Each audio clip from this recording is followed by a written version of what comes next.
Welcome to the Necromancer Live Show. This stream will begin in time. Thank you for your patience. Grab a drink, sit back, and explore the paranormal with us.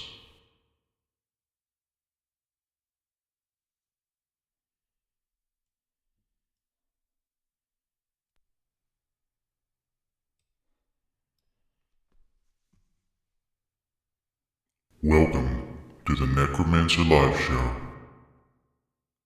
This stream will begin in time. Thank you for your patience. Grab a drink, sit back, and explore the paranormal with us.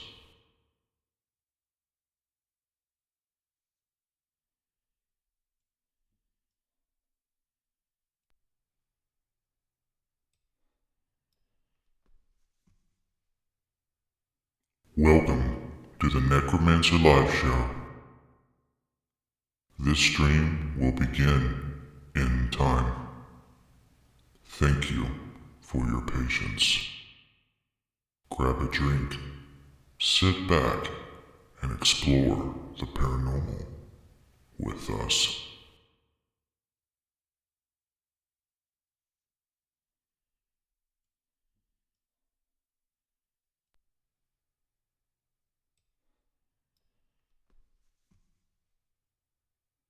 Welcome to the Necromancer Live Show.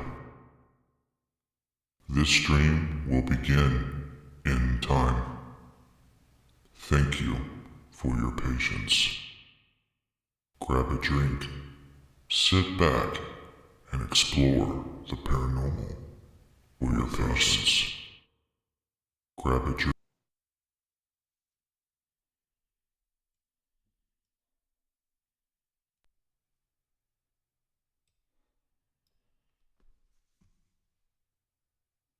Welcome to the Necromancer Live Show. As far back as I can remember, I dreamt of a normal life. A life filled with normal things. A life where monsters don't live in closets or under the bed. A life where ghosts aren't real. I just wanted to be normal. But that didn't happen. It wasn't meant to be. Since my early 20s, I have experienced profound paranormal events that would change my life. Extreme poltergeist activity, living amongst those that have departed this earth in ways unimaginable. It has affected Did my you loved send a ones YouTube and link? children with no end in sight. I could hear things, Do see anybody? things, and feel things not of this world. Well, I don't have the I YouTube. asked myself if I this didn't was get a a gift notification that you went or a live. That's curse. what I'm saying. Okay. With the help of my mother and close friends, I emerged a paranormal investigator. Since 2013, I got have it been now. on a It's relentless journey to learn about the paranormal. I invite you to follow me into the unknown. Welcome to the Necromancer Live Show.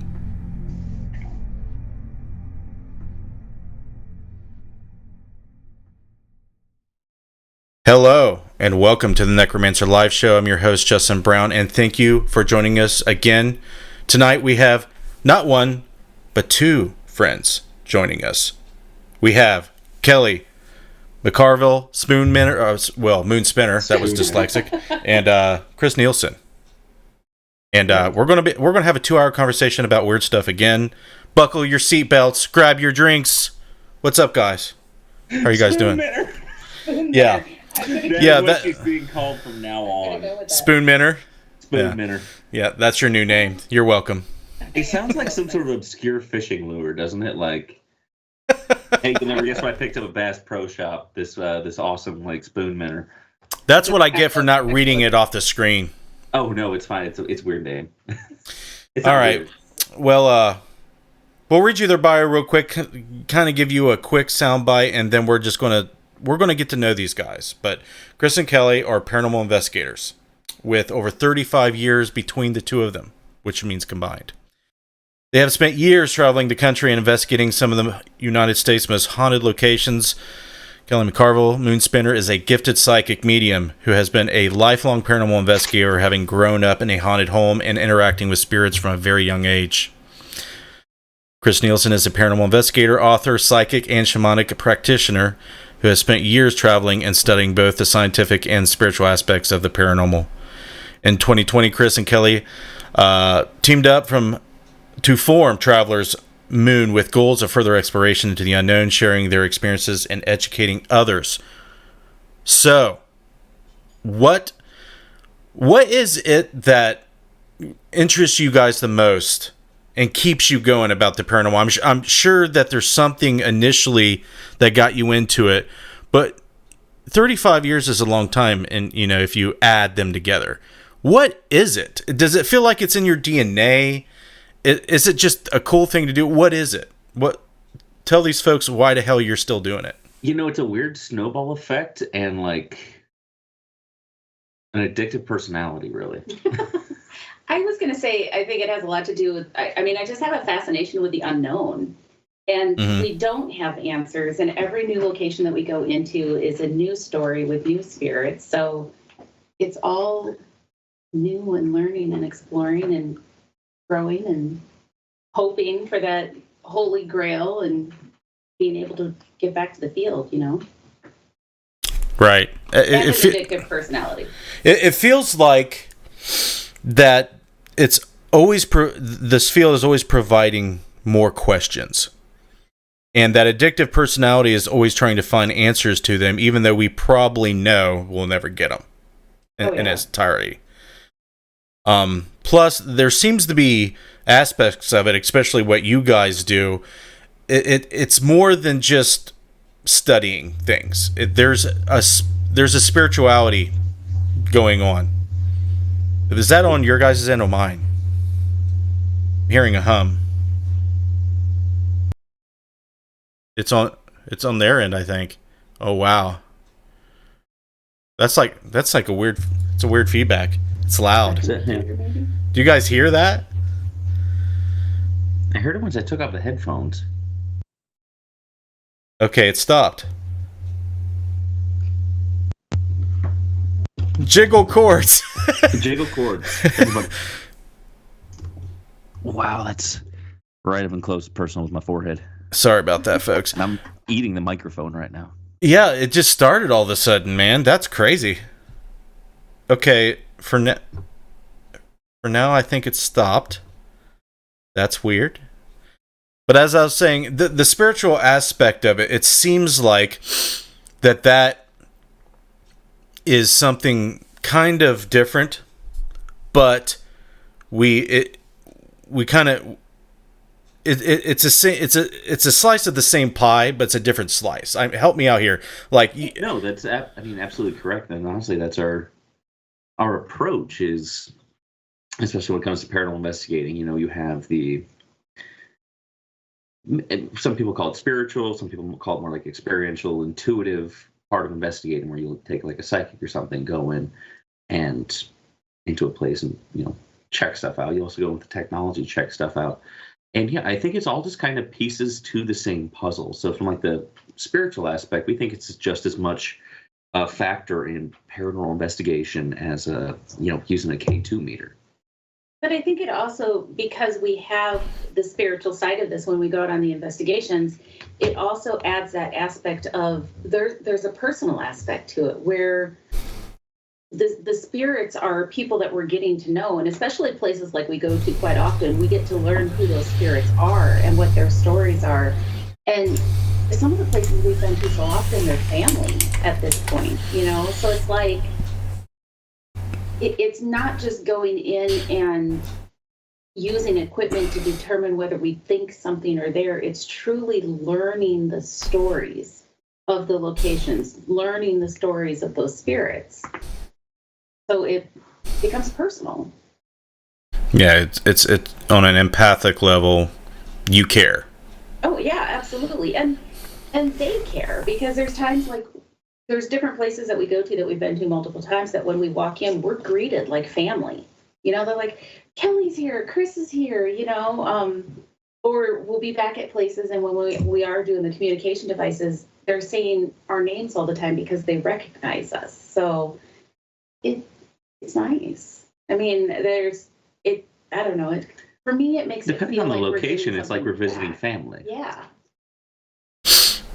Yeah, I think it's important to kind of address that up front, because that's kind of what I get from a lot of folks, especially, you know, couples who do psychical research, and, you know, not just, you know, is it haunted, is it not, but there's a spiritual aspect to it. And I think that a lot of people don't realize how much of a spiritual movement ghost hunting and paranormal investigation is. A lot of people kind of poo-poo on that because they want it to be like, you know, objective and scientific, and you shouldn't incorporate all that stuff in there. You But show me one person using the scientific method right now, and I'll eat a shoe. well, they are out there, but they're not popular. Right. They are publicized, but they aren't popular, because what rules the paranormal community is, let's face it, paranormal TV, entertainment stuff. And that's why we don't see that, because let's face it, a lot of us do it as a hobby. We're trying to escape reality when we do things like that, not make it seem more like work and stressful. I have this conversation a lot. And it's just hard to make it be scientific, because, you know, to truly be scientific, you have to be able to repeat something more than 2 or 3 times. And how do you do that in a paranormal field? You know, it's you can't get that spirit to appear over and over and over on command. If we could do that, we wouldn't be on the hunt all the time, you know? Yeah, that is what is holding that part of the, you know, science, the study of it back, because if in fact we are dealing with people or intelligent consciousness, they don't always do what you want, and they have to agree to your experiment or your little, you know, session in order to replicate it over and over and over. So that's probably the main problem. Oh, it's just as obscure as like actual human psychology. Like when you say don't go look at a website and someone does. So Yeah, exactly. So that's probably, I feel like that's the main reason why. Of course, there's other reasons. We're not talking about, you know, things that exist right next to us in our physical reality either. It's phasing in and out. You know, there's vibrational dynamics going on that we barely understand, if at all. Yeah. right. So there's a lot of reasons why science can't touch it yet, but that doesn't stop, you know, the curiosity from that lens. So Definitely. Before we get into that, Missy, let's get this out of the way. Shout out everybody in the chat. If anybody has any questions for Chris and Kelly throughout the duration of the show, please ask, and be patient. If we don't get to it right away, Missy will ask, or I. I have Becky Young. I have Brenda Dembski. I have Penny Hust, Pat Kraft, Eddie Pence. And on YouTube, I have Project Mass Media. Nice. Thank you for joining us. Okay. We met in Gettysburg, right?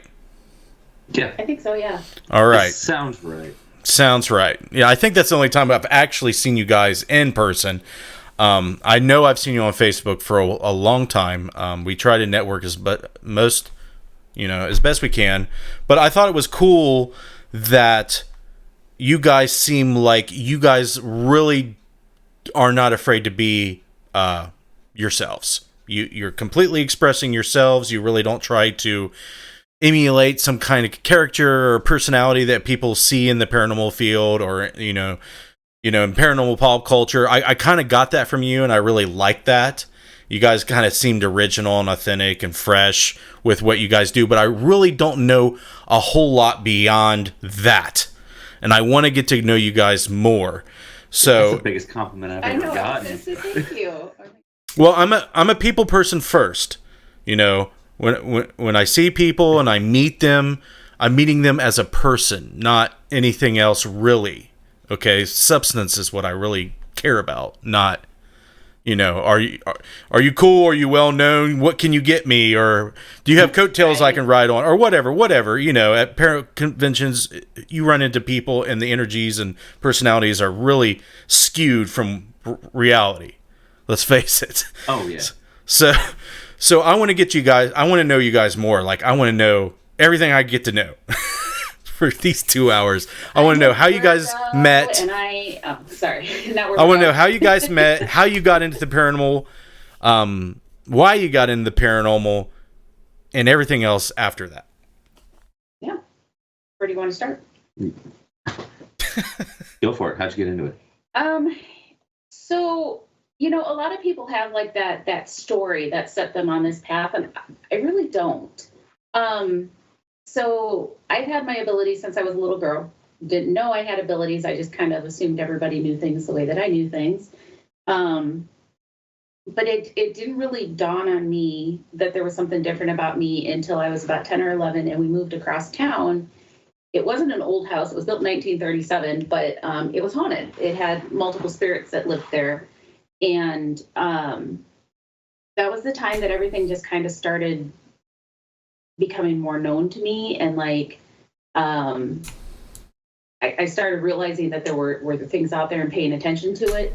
And I was lucky enough to be raised by parents that didn't squash that. They didn't say, oh, there's something wrong with you. You're not knowing things. Stop acting weird. There's not anything going on in your house. My mom has always been a huge believer in the paranormal as well. She loves to read, so she had a ton of knowledge on it. So, anytime that I approached her to talk about anything, it was well received. She'd talk back to me. She's very logical and sensible in her thing. She'll say, she's a skeptical believer like I am. But she started me actually on my ghost hunting quest. We do the typical teenager thing and go out to scary locations and try to scare the crap out of ourselves. It was probably I was about 20, I think, when I decided I wanted to get more serious about it and really, get that equipment, try to actually learn how to do it correctly or what anybody believes is correctly and be serious about it rather than it just being something fun, if that makes any sense at all. It does. Yeah. So whereas Kelly doesn't have a story, I kind of have a story. Like there was a switching moment for me, I guess, and it was at a younger age. So,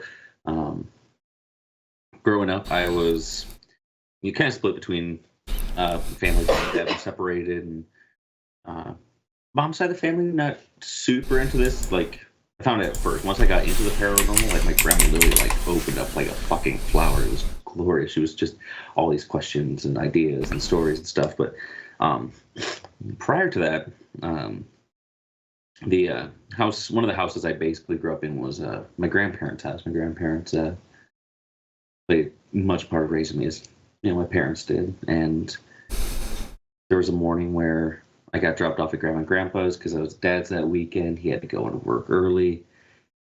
And to give you kind of like an idea of, what I saw when I saw it, you went into my grandparents' house. There's the front door.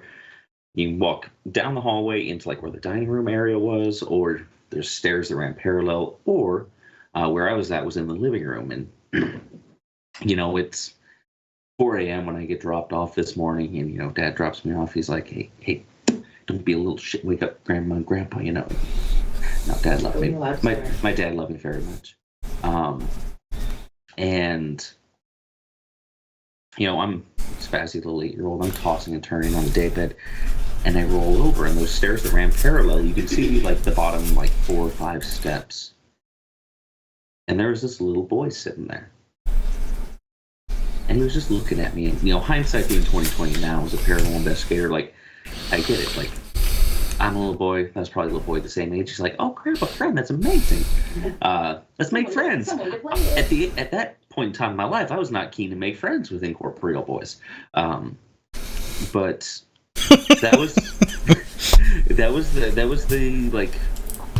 the turning point. It was that house was the ghosts there were the extension of the family. Like, it wasn't, something got thrown. Oh my God, that's terrifying. No. It was, somebody's, tossing parts of the vacuum cleaner again. Grandma wouldn't like freak out because there were footprints on her dark blue Persian rug. It's, her words exactly. Damn it! Stop messing up my carpet. Mm-hmm. It was just like a extension of the family. We just couldn't see him and interact with him all the time. And yeah, I think it was about 16 is when, like Kelly said, I kind of started taking it more seriously. I remember my local library did a big used book sale, and I got a hold of a bunch of old Hans Holzer books, and just reading through those, being like super interested. I read like the Amityville Horror around the same time, and that's when I was like really like, oh, I'm gonna get into this. And fast forward however many years it's been, like I had mentioned earlier, very much a snowball and addictive personality is what's kept me in it. How long you guys been together? So 3-ish, 2.5, 3. It's a fuzzy. gray area. Yeah, it's fuzzy because we've been friends for forever, many years, and we were really good friends, and we were both like paranormal 10-ish. investigating. Yeah, and so I was going to say, you guys seem extremely close. Yeah. Oh, yeah. So we actually met because he was paranormal investigating. He was part of a team with his dad at that time, and my mom and I host expos throughout Iowa. So at one of our expos, they came as one of our vendors, and that's where I re-met him. We actually kind of grew up in the same little town, but that's where I re-met him, and we just kicked it off right then as friends. And so we investigated on and off a lot over that 10-year period. But then for like the last 4 years, we ended up where we were both of us not really on a team. We're investigating on our own, and everyone I got invited to or was going to, he got invited, and vice versa. So we were always going to the same investigations, and It seems like something was trying to pair you up. I could see that argument. That's a fair argument. Yeah, because we've had that conversation before. It's like we've been friends for years. Yeah. How did this get to where this is at right now? And it's just destiny sometimes. I got homeless for a while, and she picked me in as a stray. I took him in as a stray. Turns out I don't leave. The rule was if I could housebreak him, he could stay. So, Nice. It worked. Like, there's no newspaper in the corner anymore. It's I good. haven't had to hit him with a rolled up paper for a while. It's been great. So That's good. That's weird inside joke. So in the least homeless way possible, I was living in a camper for 4 or 5 years prior to us being together, and it was like the year that ended. Yep. Yeah. So it did just happen to kind of all fall into place right in there. But we do. I mean, even before we became a couple, I mean, we clicked and we got along well. And when we best friends for it. Yeah. So, and when we went out to investigate, it was this really good combination of he's very good at the technology. He's very good at the equipment. I break the equipment. She's awful. I break it. You hand it to me, I break it. That's just how it is. And at the time, he didn't have the woo-woo side of it. He was pure technology. And so I don't know. I was getting there. Well, yeah. Then it escalated. Well, in his defense, he was seeing stuff. Yeah, well, yes. He's seen things as he was little. He was in hard denial. Justin. But we paired well. The things that I was good at was maybe where he needed some assistance. The things he was good at is definitely where I needed some assistance. And now I'm good at it all, and I don't know what she's doing here anymore. I'm just here to be pretty. So you do have in your bio that you are a shamanic practitioner, though. That seems like that's a far leap from a tech advisor. No, that's so I've always been like a outdoorsy guy, and this would have been 2017-ish. I became pretty good friends with Coyote Chris Sutton. I don't know if you ever met him. Oh yeah, I know him on social media. And we were, friends for years, and I started kind of opening up psychically, and he was like, "Hey, this the shamanism thing, it feels like it'd be a good fit for you." Because I remember the first night I met him, we had done his drum circle. I got glued to a tree, which was a interesting experience for me. And wow, he very much took me under his wing, and I guess he became a student of Coyote. Chris had been working on him for a while to start down this path and to explore that, becoming a shamanic practitioner for quite a while. And I think Chris held back for a while, just kind of feeling like maybe he wasn't ready for it, or feeling like, I think there was a little bit, and this is me talking for him, but I think there was a little bit of him not knowing if he deserved to be let into that circle, But Sutton's very persuasive. Oh, God, and he will not let you sell yourself short. So he didn't let me. No. Well, I don't want to make this a big deal, Chris, but I think you've been selling yourself short your whole life. I think you're incredibly sensitive, and I think that you are capable of more than you can possibly imagine. And that a lot. Well, for you to tell me that you saw what you saw is incredibly rare. I mean, we're talking about 0.0001% of population. It has to be. Okay.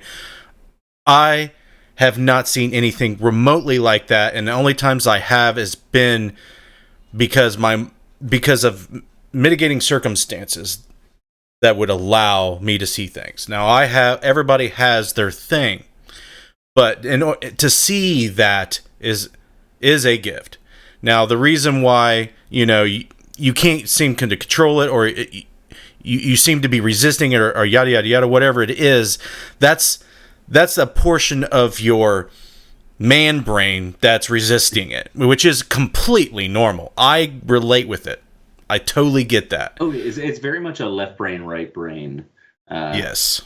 Type of battle, because there's the part of my brain it's like, I need to logic this out. Like, do I need to get on like lithium and Paxil and all that shit? Like, let's get this chemical imbalance in order. But like I tell people, so the last few years I've really opened myself up to it. I kind of came out of that like psychic closet, and I like to tell people like people would call it a clairvoyant psychic. I'm not a big one for labels in the first place. Labels are tough. But I know I'm not schizophrenic because I can shut it on and off. Yep. It's been interesting, and like to look back at like that initial experience as a child where like I saw something and that was crazy, but it turns out later on in life, at least where I'm at this point in my, it's gonna be super cliche to say spiritual path, but fuck it, I'm gonna say it anyways. I see things still, and I think that's just been something I'm gifted with. So, yeah, for sure, I'm trying to own it as best I can when I can. But there's always like the logic side of the brain that's like. Well, labels are weird because I mean, even with as long as I've been doing this, if somebody comes up and like, "Oh, you're a psychic," it's like, "Oh, I hate that term." It's weird to put titles on things. So it's the expectation and how people view what that label is. I totally agree with that. Yeah. Like, oh, you can't give me the Powerball numbers, you're fake, Or if I had the Powerball numbers, do you think I'd be scraping like I do? You would not be sitting in the chair talking to a guy with a beard right now.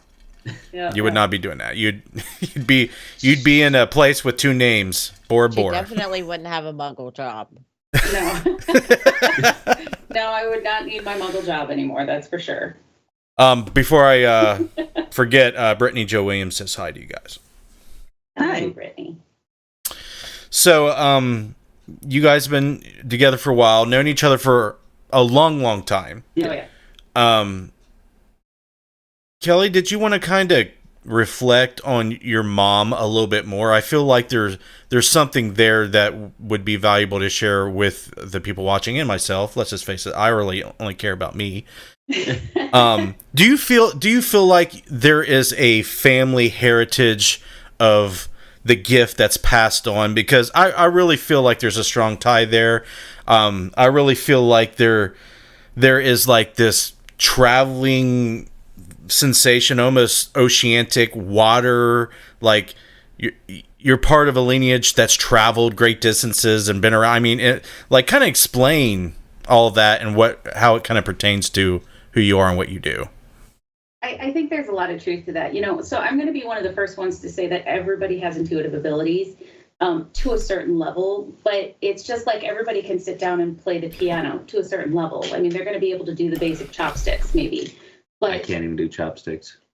I think you could if you tried. But not everybody can sit down and play like Mozart, So everybody has those varying levels of what they can do. My mom has always been frustratingly intuitive. Like, trying to get away with anything with her is impossible.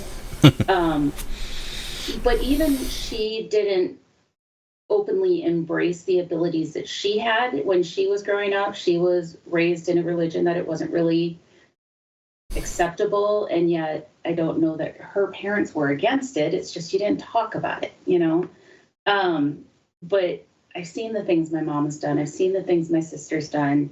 We hear the stories of, like, my grandpa sharing that he saw his dad right as his dad passed away, So I definitely think that this is something that has traveled down through generations of my family that has given me the ability to have this gift.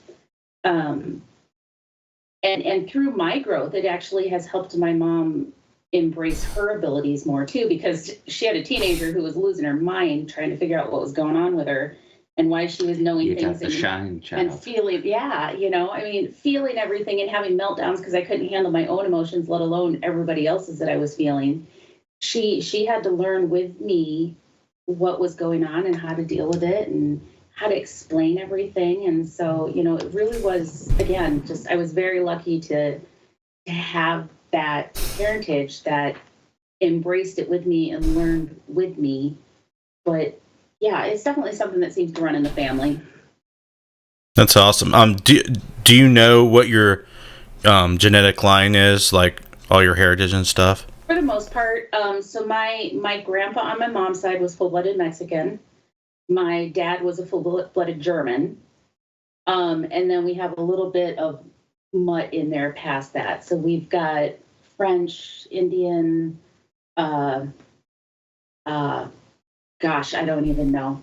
Mama Pat, feel free to jump in here what all else there is. But I'm half German, quarter Mexican, so that makes up a big chunk of me. Nice. Yeah. Okay, so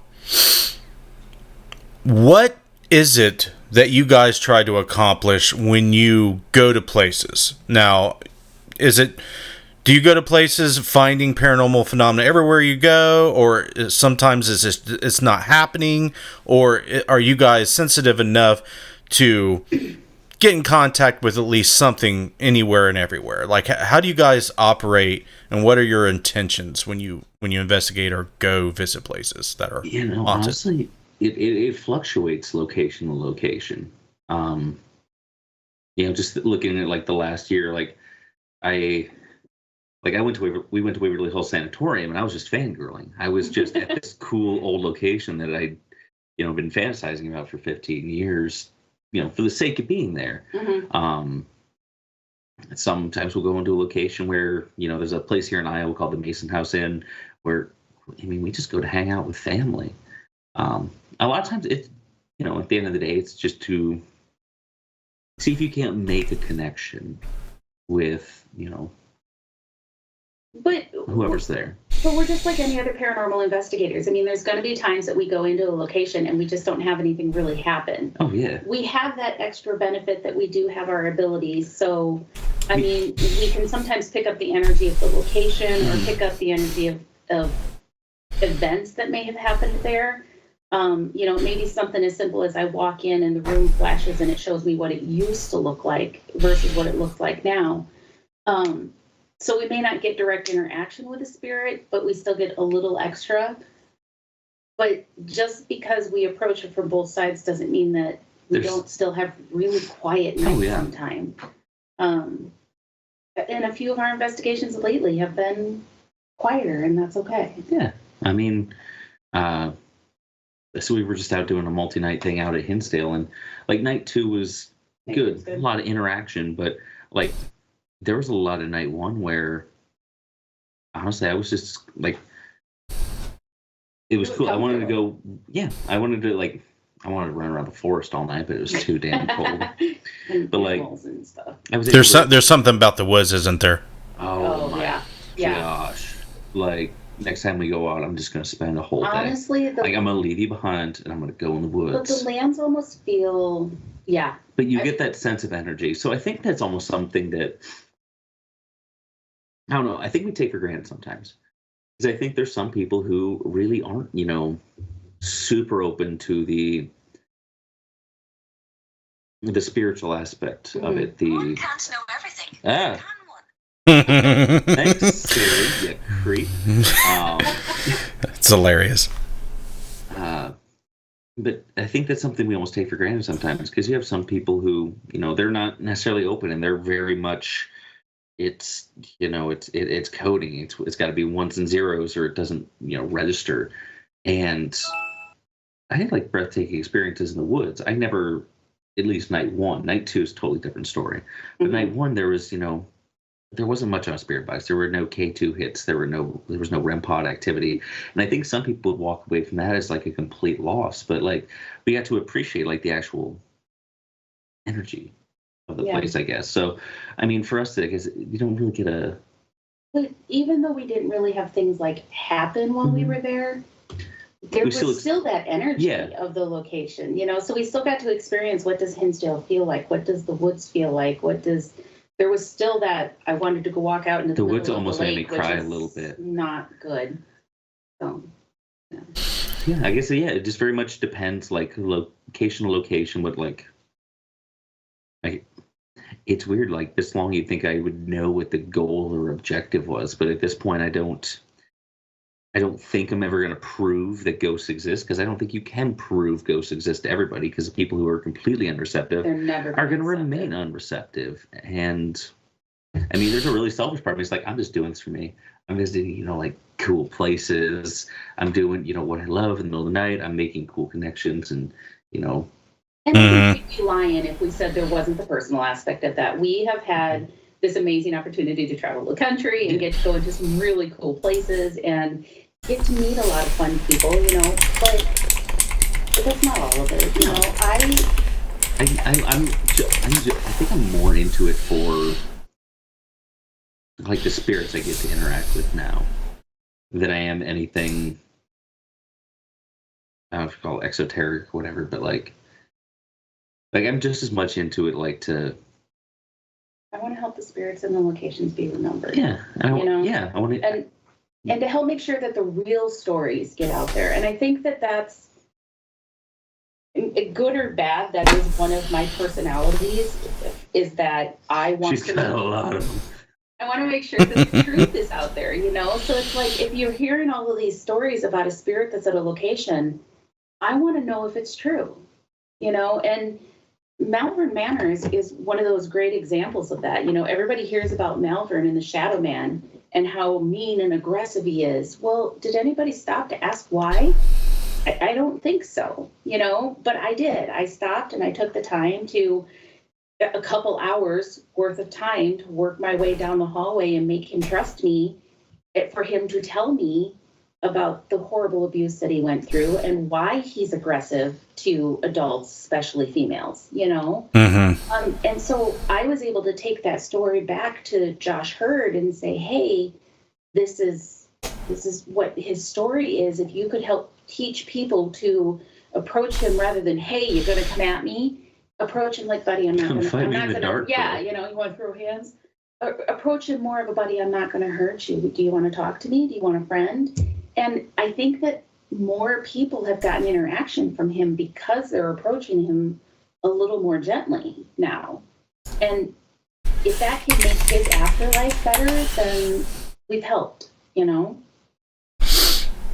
I get it. I think a lot of times, I mean, I want to say this in general. I don't want to say this, about Malvern Manor specifically, but in order to draw people there, it's better to say there's a creepy, angry shadow person there. Come see if he's there. And instead of, Right. My grandpa's grumpy because he misses his wife and he doesn't want anybody in his house, and people keep coming and he's grumpy about that.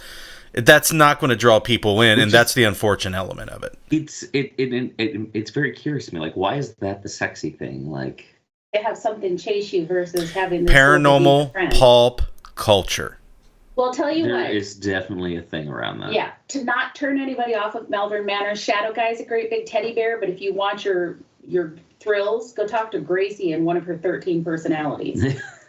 You guys are out of Iowa, right? We are. Yeah, yep, Okay, because Brian was asking in chat. yeah, East Central Iowa. Mm-hmm. There you go. I think there's value in discussing that, what you guys are kind of, the reason I asked that question is there's a part of me that likes to be respected as the tech guy, the analytical guy, the science guy, yada, yada, yada. I like coming up with theories that use scientific principles to explain paranormal phenomena because I don't like that it's unknown, it's outside the scope of the scientific field. Like, I don't like that, so I want to try to help in that regard. But I'm more of an energy junkie. I crave what we call energy, and a lot of skeptics and people who poo-poo on that word, it is energy. Oh, It is a force. It is doing something to physical systems in our reality. We just don't know what it is yet. But I feel like we're energy junkies. We go because we want that energy. We crave it. That rush. We resonate. We want to resonate with it. And I think this is a word that generalizes it, but the empath in us want to vibrate with these energies. It's like an all-encompassing word, and I mean that's the word that makes sense, though. It's the verb. It's the verbiage we're left with. Yeah, and I think the reason like things like that happen, like the verbiage we're left with, like that's because that's what makes sense. I feel like sometimes we say it a lot, and it feels cliche, but at the end of the day, we know that's what's factual. But don't you find it interesting? Like, people have always said, "Oh, I'm low on energy," or "It's your life force," and now we're using those same words to describe the afterlife. I mean, so it's that energy, it's that electricity, it's that buzz.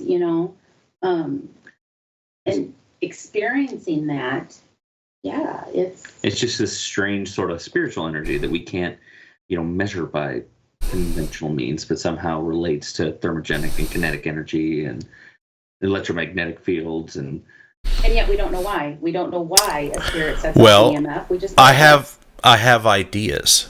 Would you like to hear them? I would love to hear it. Okay. Do you know anything about quantum fields? Yeah. All right. So basically, the fundamental nature of reality is everything's fields of energy. Electrons vibrate in this field of energy, and when they excitate enough, poof, a particle happens. And that particle exerts a force on physical reality. And we have all these fields with their corresponding particles, like, photons, yada, yada, yada. Well, I believe that there is I call it the psychokinetic field. And what that is where consciousness lives, okay? The awareness that's out there, pure awareness, not like the awareness we're kind of doing right now, but pure fundamental awareness. So if that can exist as a vibration after we die, and it can vibrate enough, we can hit other fields, because we see that in science. It's kind of like if you have a 6-string guitar, you pluck the E string, the D string is going to vibrate a little bit. And that happens in physics. If you excitate the electron field enough, you're going to bump into the photon, electromagnetic field and create light.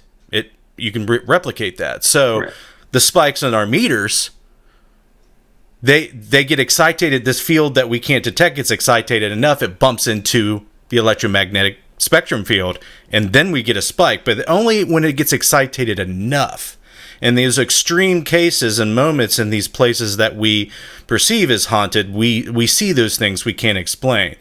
And this model that I hope to finish by the time I, want to just close the book on this whole chapter of my life, I really want to leave behind these ideas that hopefully somebody with money and resources can test, because I sure can't.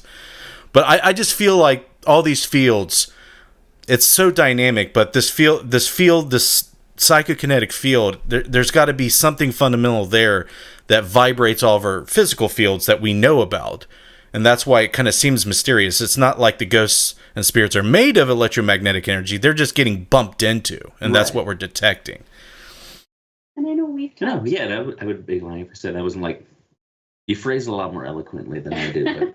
But yeah, that there is a type of like psychic energy, and it exists the same as, thermogenic energy exists, kinetic energy exists, electromagnetic energy exists, everything. But it's just something that we haven't learned to measure or how it relates, to those other kinds of energies. So I'd like to. Oh, go ahead.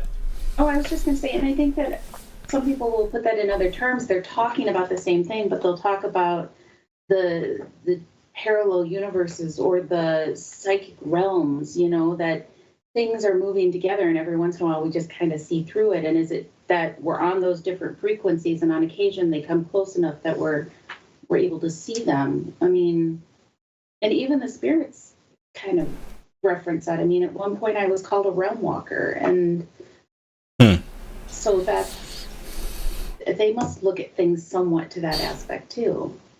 Well, I like to think of consciousness as a receiver, like we're receivers of information, of signals.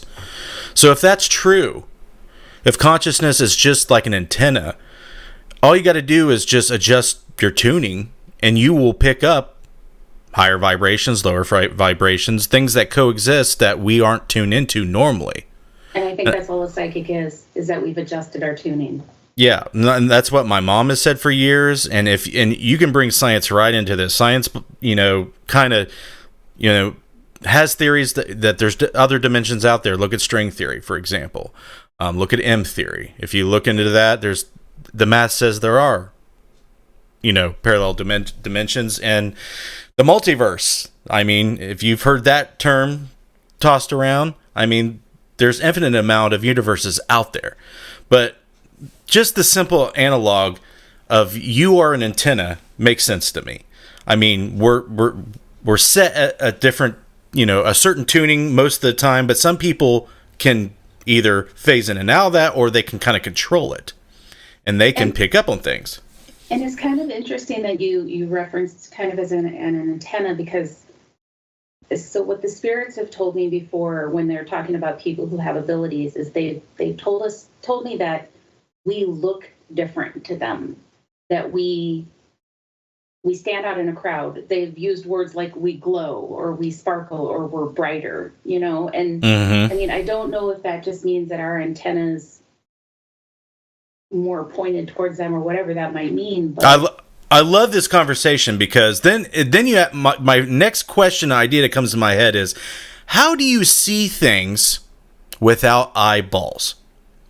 So when a spirit says, I see you differently, they're using language that you understand, but it's almost like they're decoding it. This vibration they're picking up on gives them stimuli that they can visualize, but they don't have any eyes. So it's not like we're seeing it. But it's the same way. So I think it's almost kind of like how our abilities work. So fun, like, I think you call it a thought experiment, but just a little exercise here. Justin, you go ahead. Anybody at home, go ahead. Close your eyes for a second. I mean, if you want to, close your eyes for a second and picture your best friend. You got a mental image? How are you seeing them if you don't have eyes? Exactly. And that's what I was going to say, is there's so often that I'm out and we're at a location that I say, well, I'm seeing this or I'm seeing that. And in reality, I'm not seeing it with my eyeballs. I'm seeing it in my head. We make that distinction a lot. It's like, are you seeing it or are you seeing it? It's the stupidest question, but people ask me that, are you seeing it or are you seeing it? And I'm like, oh, I'm seeing it. I'm seeing it, you know. And there's times that some things happen on a location that I have to stop myself and think, did I really just see that with my eyeballs or did I see it psychically? Because to me, it feels a lot the same, you know. But it's the same as when I say I hear them say this. I don't hear them with my ears. I hear them in my head like you'd hear your mom's voice, you know. But it still resonates just like their voice. I can tell you if their voice is low or if it's high or how it fluctuates as they talk, you know. I still hear it. It's like an intrusive thought that you didn't know came from you. Yeah, but it's like you just said, if you close your eyes, can you picture your best friend? Can you see them? Well, yeah, I can see them. It's just I'm seeing them here. Right, and that's an interesting thought experiment, because if you've never saw your best friend, you may not have that image that you can recall or conjure within. But, you know, that's the question I ask myself. Like, so if an entity that's never been human or never had eyeballs, how do they see, or how do they talk to you about seeing things? So, you know, you start to wonder about that. But, you know, I wanted to talk to you guys about this because when you do psychic things, there's energy involved and there's vibrating energy. We feel it. We feel the vibration, the work it's doing. So it's almost like as psychics, mediums, empaths, whatever, we get to decode what we're sensing using what we know to kind of, you know, tell other people that can relate to the words that you're using. Like, this feels like this smells like that, this looks like this, but you get to kind of decode the energy. You get this download information, and you it seems like you have to decode it, or, you know, it's a code. That's the best analogy I can come up with. Like, what do you guys think about that? What do you guys think that what we're operating on, you know, especially with energy healing? Like, if you've done research on the ultrasound stuff they're putting into people's brains to do healing stuff, I think that's interesting, because if you look at the shamanic work that people do, Reiki, energy healing, you're projecting energy into them, and it's vibrating like the other energy fields that we're talking about do. Isn't that kind of the same thing, but different forms of energy? There's so many questions and answers. I'm sorry. No. And I want to hit them all, and I'm like, my brain is not going to remember them all. So the first one is, you know, the decoding of the energy. Like, do you feel like it's a collective energy? And I think that, so the last podcast we were on, we were kind of talking about that. The host had asked, like, you know, why don't, like, paranormal investigators who've been at this for a while, why don't you see just any, like, straight paranormal investigators anymore? Why have they gone to, like, the metaphysical and that sort of things? I think it's that, like, you crack the door open up just like a little bit, and it's like, oh, I mean, like, ghost people have to exist, right? These are spirits, right? And next thing you know, it's like, oh, but they're energy, and how does energy relate to other energy? It's like, oh crap, I have my own energy, and like I can use this, I can manipulate this, and I get articulate and I stop being articulate and I start rambling, and I need to learn to catch myself. No, I think it's.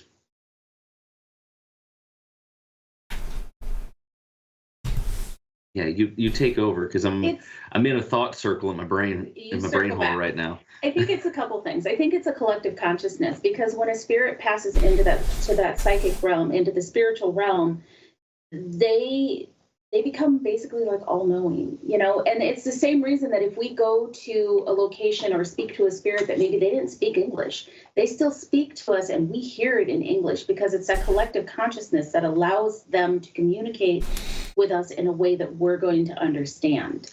And like when I'm doing a reading, sometimes they don't tell me exactly what it is that they're trying to say, but like you were saying, they give me a situation that lets me know this is what I need to go. This is the direction that I need to head. So they don't tell me exactly what I'm supposed to say, but they'll be like, if they give me this situation, I know that it's something that this person needs to be ridiculously persistent about. Don't take their answer if they are not giving you what you feel is the right answer, you know. So there's that aspect of it. And I guess to like kind of touch off of that, you had mentioned before, like a person with psychic abilities, it's like an antenna.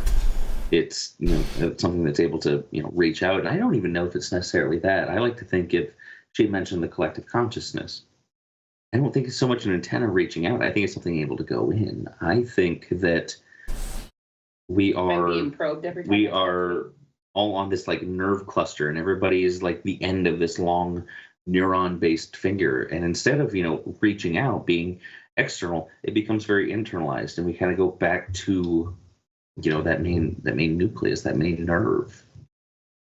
I think one of the other things that you'd said is you'd mentioned like Reiki, and when they're laying their hands on and that energy is passing through. I think the other thing to remember is a lot of times we are just the conduit. We're the monkey in the middle of the situation. Oh, good. It's all in. So, like, again, when I'm doing a reading, I'm just repeating the things I'm being told because the person who's getting the reading can't hear those messages themselves. Right. Middle. When you're doing Reiki, you're the monkey in the middle. You're allowing that energy to pass through you to the person who needs it. And I think that maybe some of that goes into the paranormal investigating side of it too. There has to be a reason that children's spirits and spirits that have mental disabilities are more drawn to me, and I think it's because those are things that I'm familiar with in my life, I don't know, just my thoughts. I could be wrong. That's why I kind of used the analogy of the antenna, because I do believe that we can be conduits, we can be receivers, but that's not a term that describes us perfectly.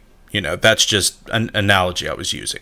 To kind of help what you were trying to say, Chris, from what I was getting from it is when you get into the investigative stuff for a while, I'm going to speak for me personally. I'm not going to talk for anybody.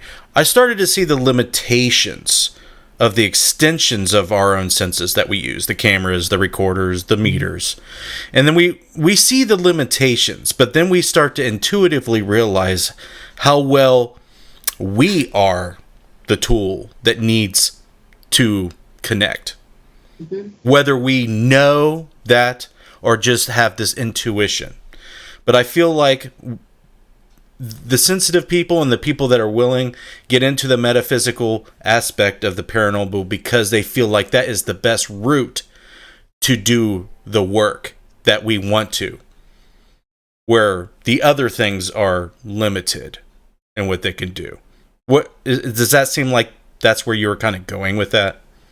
Yeah, I would totally agree with that. And that was kind of I had a stump that night. We were trying to figure out what that could possibly be. But yeah, you hit a stopping point with the technology and the ones and zeros and stuff, and you realize that there's this whole new opening into all this, and it just happens to be you.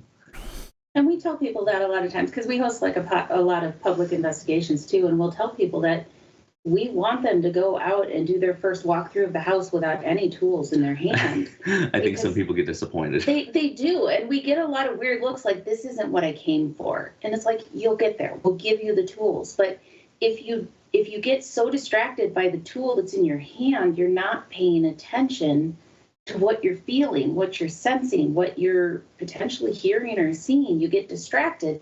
And I'm guilty of that. Absolutely. You put a tool in my hand and I get distracted by that device and I forget to pay attention to what's going on. Oh, yeah. I'm totally derailed the whole story, but one of the best investigations of my whole life, there was a happy accident. So I've always, not always, but after a certain amount of years of doing this, started doing conventions and that sort of thing. And we had kept our T-shirts and banners and all that stuff in a large silver trunk, and eventually you accrue a lot of equipment doing this, and cameras and EMF meters and DVR systems and audio recorders, all that stuff. And we're like, oh my gosh, we'll keep it in a large silver trunk because that won't get confusing at all. And we pull up to the Farrar Schoolhouse one day, ready to do this high-tech investigation, flip it open, and there's banners and T-shirts and all that crap. And it was, at the time, it was embarrassing. It was frustrating because we're halfway across the state at that point. I had one of the best investigations of my life that night, and it was just me running around, experiencing things for myself. And I'll add to this that all people who grow up in, haunted houses, like Kelly said, or in her bio, it stated that, and people who experience paranormal phenomena that we investigate, they did not have spirit boxes.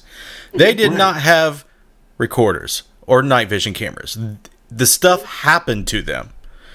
So people forget that very quickly because they see all the gadgets on TV, they see all this stuff advertised on the website, and the tech nerd in them goes crazy and they want all the stuff, and I'm just as guilty as anyone.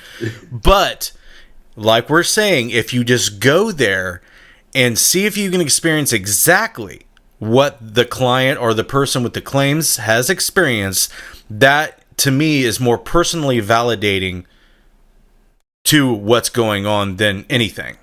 In my opinion.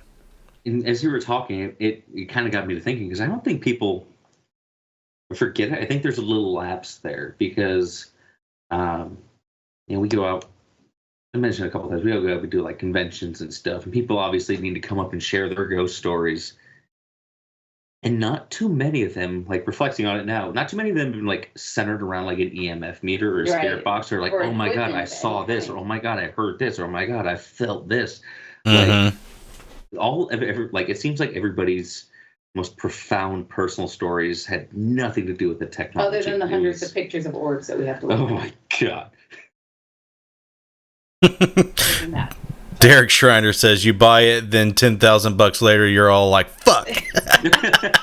And it's kind of funny because we do spend a lot of time doing this, and if you look at our arsenal of equipment, we see you there, Jeff. It's not huge, and I think that is because we do focus on, well, partially it's because we're broke. It's all done. But it's also partially because we know that we're only going to use that equipment half the time when we're on a location anyways. So not that we don't always have something running, because we like to have there's validation when you go out on an investigation and you've got the intuitive side of things that you're doing, and you can share those stories, and then you have the equipment side of things that's gathering its data, and you can compare the two and they match. Yes. And it adds validation to both sides of it then, where if you just have equipment or you just have the psychic, you only have one thing to base that off of. That's not very scientific. Right. The reason the main reason the recorders help the most, as far as documenting it, is checking what you experienced with something that, doesn't have, a selective memory or a memory at all. It just records what happened. So, did that happen? Did we hear that the way we hear it? Did we see it the way we see it? It's interesting if we feel something. Does the meters or the environmental sensors pick up anything? That would be, very crucial to the field of study of the, what we're trying to figure out. But I just feel like we're nowhere close to using any type of science that will do the study justice yet, because I think when we actually find some type of proof that our consciousness exists death, that when that happens, then I think we can start, because next week we have a guest that was at the bash, this last one we went to, named Don. He's a doctor. I'm sure you know him. And I had a conversation with him that I had an idea that if you worked in hospice, for example, maybe you can get people to agree to do a study to see if they can all agree on a code word while they're alive to transmit to us after they die, to see if we can find proof of that word coming across. However, in a review. Halfway there. I said Houdini was halfway there. Was he? Yeah. So that was as much of a poo-pooer as Harry Houdini was. There was a psychic that he had developed a fair amount of trust with, and he was like, "Hey, I've got this code word. If it ever comes through with any other psychic, like, you'll know it was me." Mhm. And now I'm kicking myself for not remembering all the details crystal clear, but yeah, that I think that idea originally, I don't know if it originally came from Houdini, but Well, I was more or less thinking that same concept with people who have passed but agreed to it while they're alive. right. Right. And that was like Houdini had come up with this. Yeah. My brain keeps wanting to say safe word, and that's not okay. That's a whole different thing then. But yeah, it's the specific code word, and like, hey, listen out for any future mediums. Like, this is the word I'm going to use so that you know it's me. And he probably knew that everybody and their dog was going to try to talk to him the moment that he died, because, you know, that's what you do. But he wanted to make sure that people weren't saying, "Oh, well, I was talking to Harry Houdini." He wanted to try to put something in place to say, if it's really me, it's going to be this. You know? Did he entrust somebody with the code word to validate it? Somebody the code word, and I don't remember if it ever actually came through. I don't think it ever came through. To my knowledge, if I'm remembering history correctly, I don't think that it's ever. I'm going to Google this and feel like a dumb. So he knew that if he come up with some obscure word and psychics were able to come up with it, you know, that would be pretty good proof that they're connecting with him. And that was my idea. And Don's like, I think I could do this. You know, he's been thinking about it for years. So when next week when we get to talk to him, I'm like, is it a go yet? Can we do this yet? Like, because this needs to be done. I think until we know that, yes, we can connect with people on the other side using, you know, the scientific method. The prediction is, code word is, you know, something obscure. Pick something. It doesn't matter.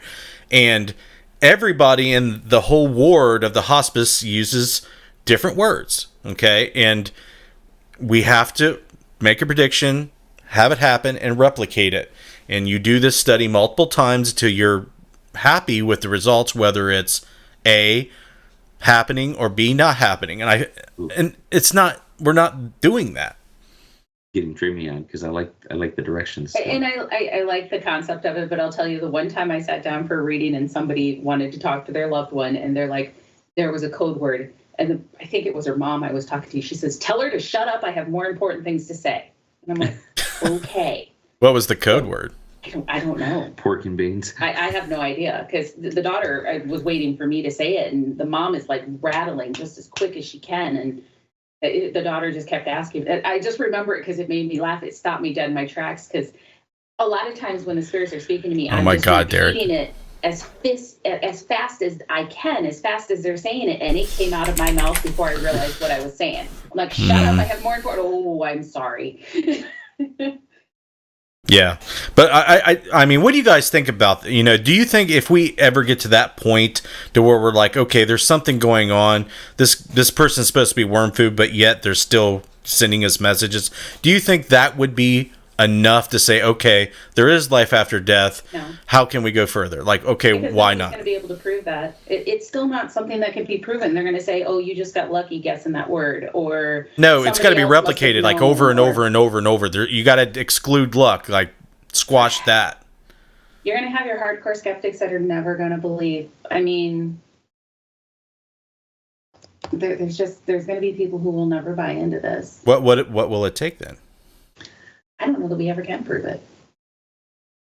I mean, I don't think we can ever prove it to everybody, I think is a better way to phrase it. Well, some people think the world's flat, so you do have a good, valid point. Oh, yeah, we've got a chance. We've got a solid chance.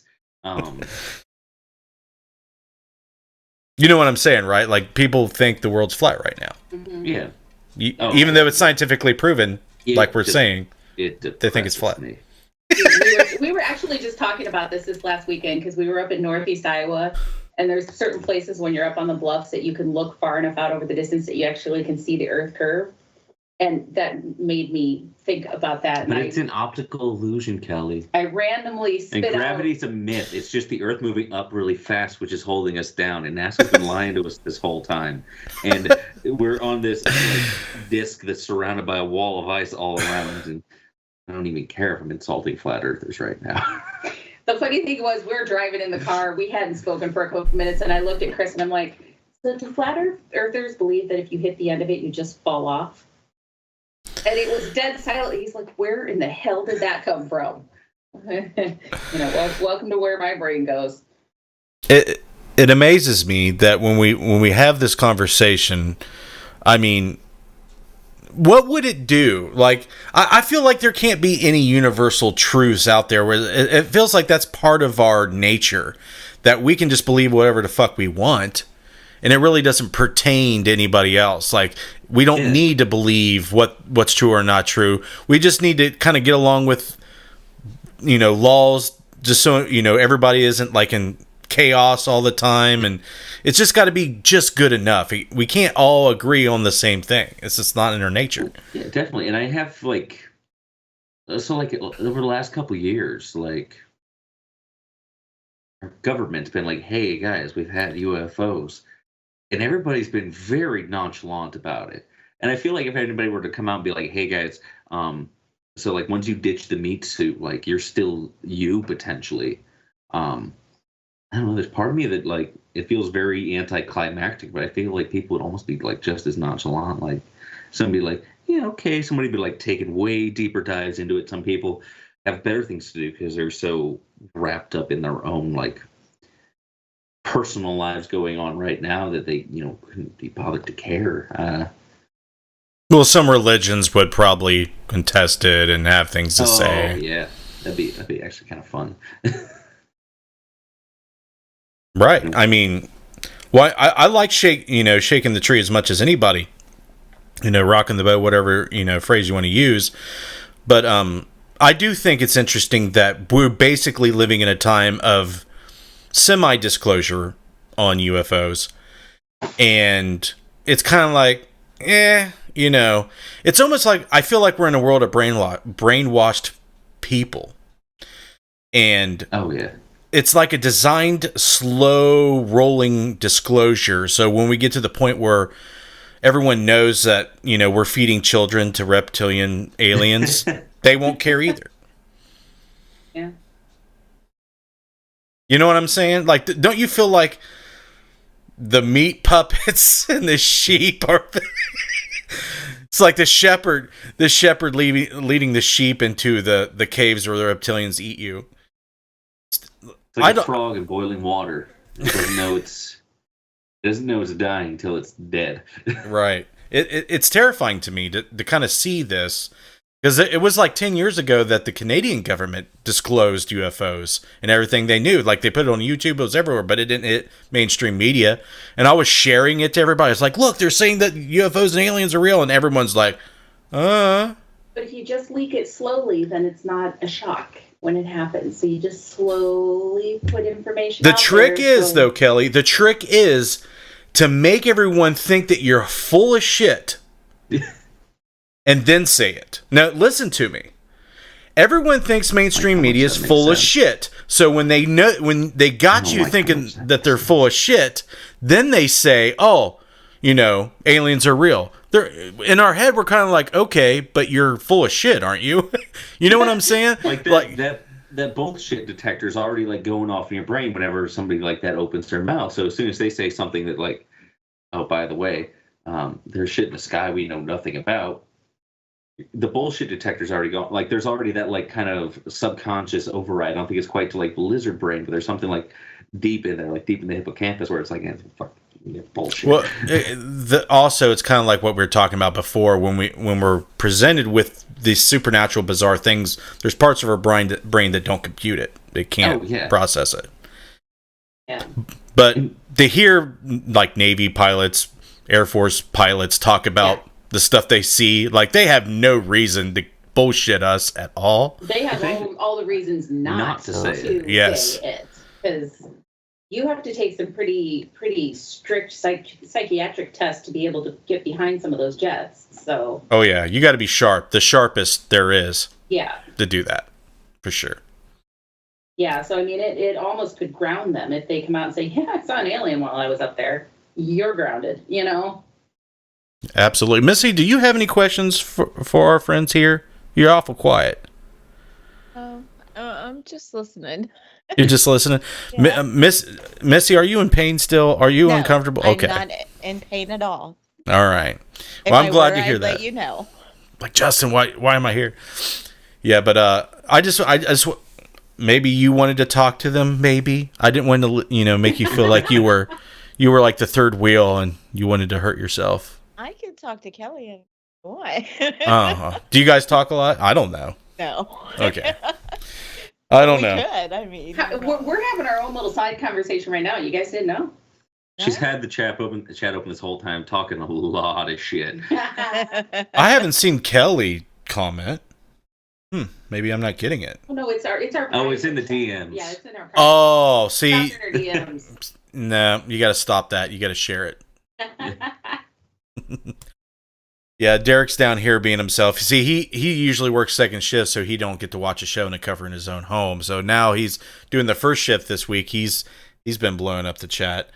What do you think about Paracons? I know we met at the Gettysburg deal. What do you think about Paracons? Do you think, what are the pros and cons? Pros and cons of Paracons. Oh, damn. So it's tough. Because on one hand, a lot of good networking goes on at these things. You For sure. meet, like, so many cool people. Yeah. You get, opportunities to share ideas and, share stories. And I would say 7 out of 10 experiences I've had at Paracons with, like, individual interactions have been good. You also get people who, like, you put them behind a table and their head just... Yeah. And the things that are coming out of their mouth are like, how can you sleep at night telling people the things that you're telling them? This is not... Can you give us an example without, like, giving someone's identity away? Like, I'm curious of what you're hearing, because I tuned that shit out. So, this wasn't at a Paracon, but there was a celebrity guest that was on a podcast that I was doing once, who... I feel like if you give the details away, you're going to give it away. I don't know that they even care. I mean, if just do it. Go for it. Crap, then... like, people are going to look up to him because he was on TV, and they're going to want him to come out and speak, potentially, until you talk to him. But, like, he had 50 demons in his house, and I'm like, how do you know it's a demon? Well, they pulled on my bed sheets. And? Well, it's a demon. I got 50 of them. Like, God. Okay, and you were put on TV. Okay. Yeah. Okay. I understand. I understand what you're saying. Okay. And that's what I'm kind of, because like I said before, like I introduced you in the light of people who are well-grounded, normal, very friendly personalities, not afraid to be like, hey, this is me. You don't like it. I don't give a shit. I don't care. I mean, Chris shows up in public wearing a dress. Okay. It's a kill. I'm just trying to fuck with you, man.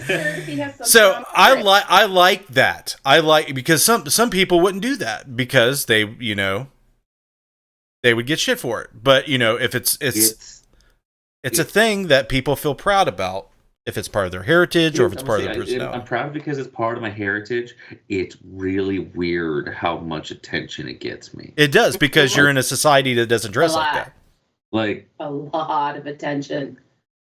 Yeah. Yeah. That's okay.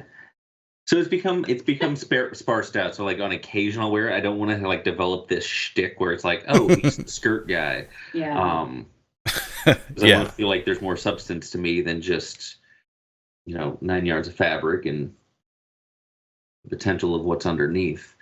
I think you should go the full route, like the sash and everything. Oh, I've got one. It's a hell of a process to put on. So it is like... Oh, he's got a full kilt. Yeah, it's just like the straight 9 yards of fabric. I've got to sit down, pleat it.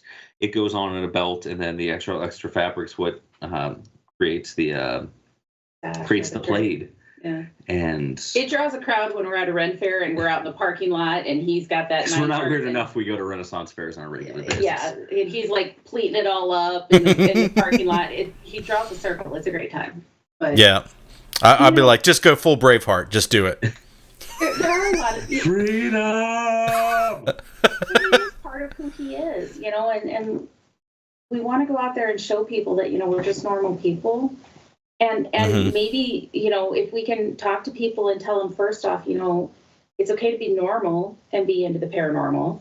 And you also wear skirts and be into the paranormal. Yeah, but it's okay to have fun. And a lot of times the conversations that we have with people are just helping them understand that 99% of the spiritual interactions that people are going to have are not dangerous. They're human interactions. At the end of the day, that's what they are. They're human interactions. They're people that have lost their meat suits. They're not something to be scared of most of the time. It's paracons. So talk to them, Yeah. But that's going to the paracons. I guess I'm thinking about the people on the other side of the table from us, helping people get more comfortable with the things that are happening in their homes, helping them understand if they're seeing things, if they're hearing things, if they're feeling things, that doesn't make them weird or crazy, that other people have this going on too.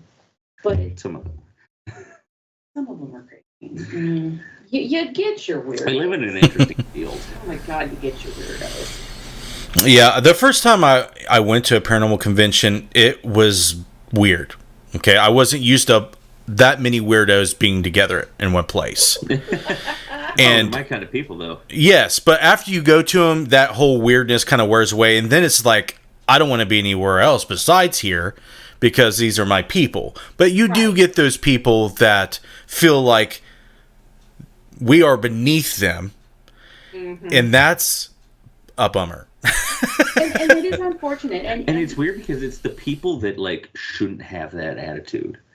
Like you've been paracons, you could you hang out with the cast of Ghost Hunters, Destination Fear, etc., and they're all super chill, very down to earth people. But then you get these people who I don't know if they're just local celebrities in the area or something, and the nose is up, and they act like they actually know shit, which I'm convinced we don't. We can have ideas all day, but to say I know this for fact, outside of I know this about the documented history of the place, and I know to go in there with an air of respect about me. I can't claim to know much, But definitely, we've gone. You met us in Gettysburg.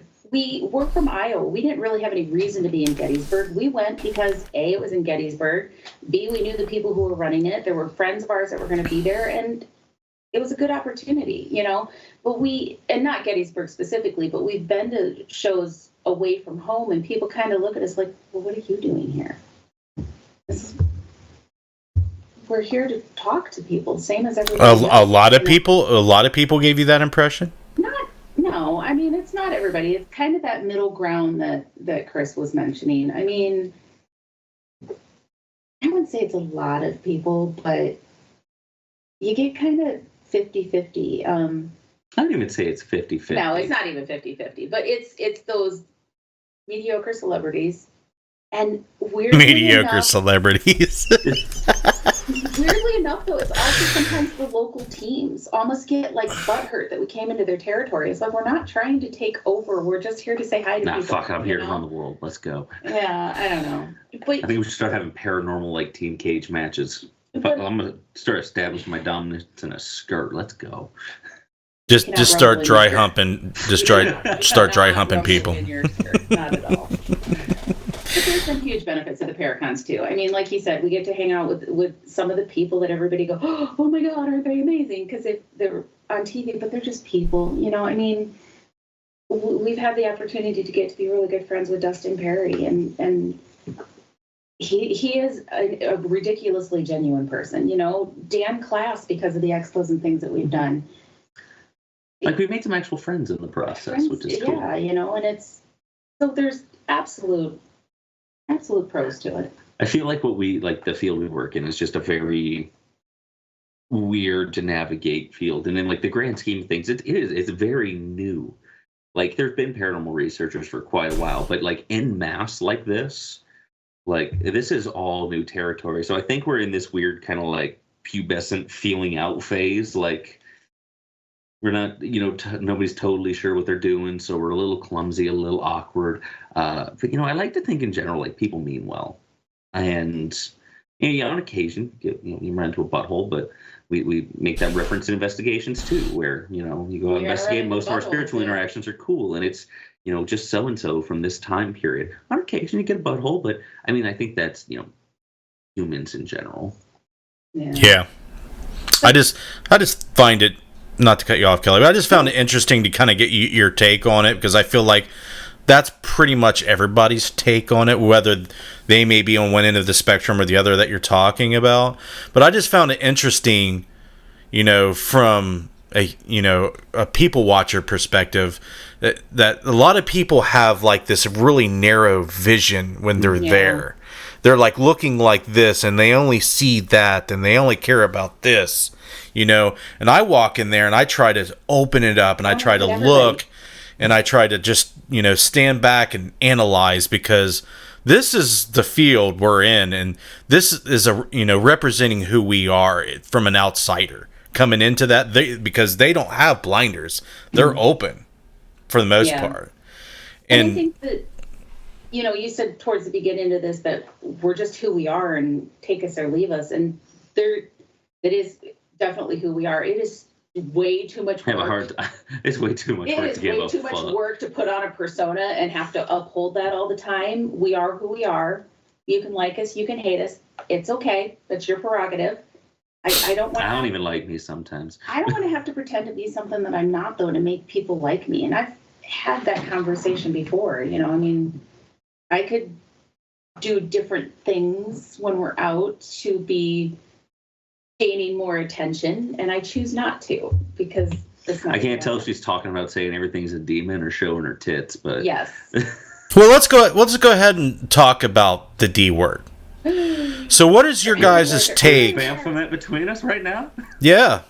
What do you think? What do you think? All Baffy in between us. Like, what is your guys' take on theology and that type of spiritual, angle?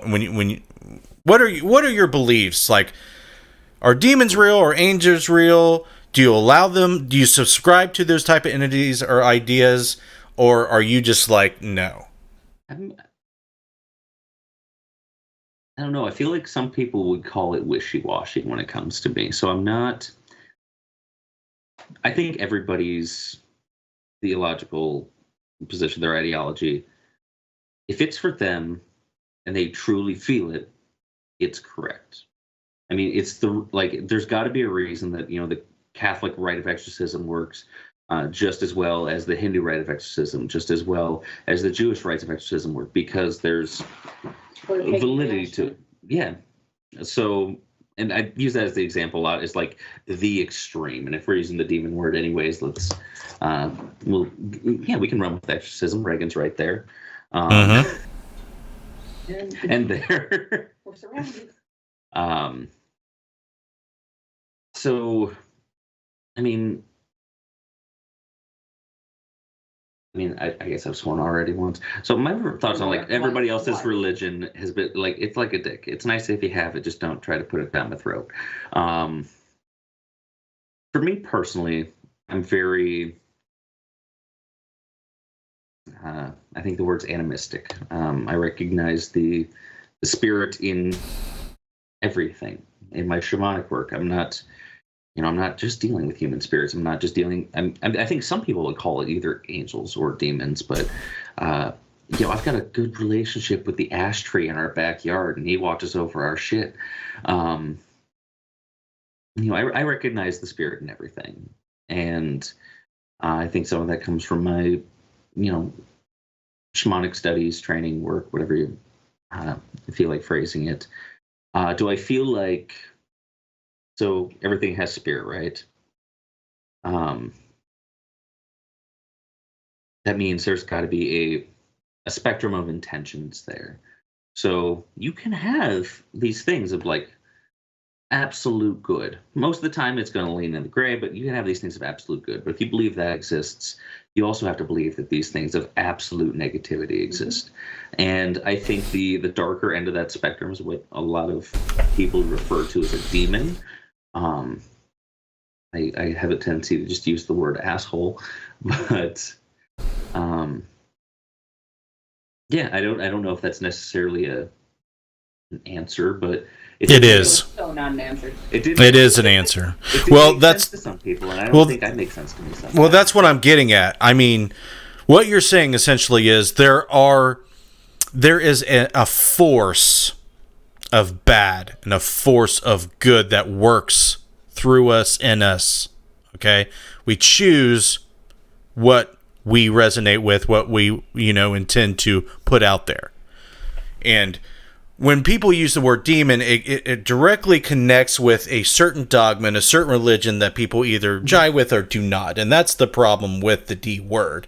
And when people, who get mixed up in the paranormal pulp culture, extravaganza, as I like to say, they use that terminology and verbiage to get people's attention and to try to manipulate something, an angle or a lie or, a fantasy, if you will. Yeah. But with that being said, there are dark forces out there, okay? And there are good forces out there. Yeah. And trying to discover or personify them has been a obsession of humankind since I want to believe since the beginning. Like the guy that's floating in the middle, that is a personification of a higher being, whether for good or for evil, whatever, however you view Pan or the Baphomet or whatever you want to say. It's interesting to me how you look at folklore, how you look at theology, how you look at the old scripts versus the spin-offs of them. When the D word comes up, I'm like, okay, sure, there are dark, evil shit out there. You can call them a demon. It doesn't matter what you call them. It doesn't mean that you believe or subscribe to a certain idea or religion. It just means that there's something out there bad that exists. That's kind of what you're saying, right? Right. And yeah, I think like you mentioned, like there's certain, people who have found that using that word, especially when, promoting their paranormal product, oh shit, that's sexy. That's going to get all the clicks. Attention. That's the money shot right there. And I feel like when you do that, you take like kind of the gravity out of what that word should actually mean, and just how rare that is when you hit that spectrum of like the absolute black. And that's the thing, is there's the absolute good and there's the absolute evil. I believe it exists, but in the grand most scheme of it's of gray. Things, yeah, in the grand scheme of things, if you've got the absolute of either, and they've got better things to do than come down and mess with us mere mortals. I can't count the number of inhuman spirits I've come across and interact with who they don't fall on the good or bad side. They fall on the I don't give a shit what you're doing side. Yeah, and it's just that, they've got better things to do than to come and pull our bed sheets or. But then that argument can also be made with the absolute good. Yeah, absolutely, but that's the reason that angels aren't walking around all over the place, or whatever you want to call that absolute good.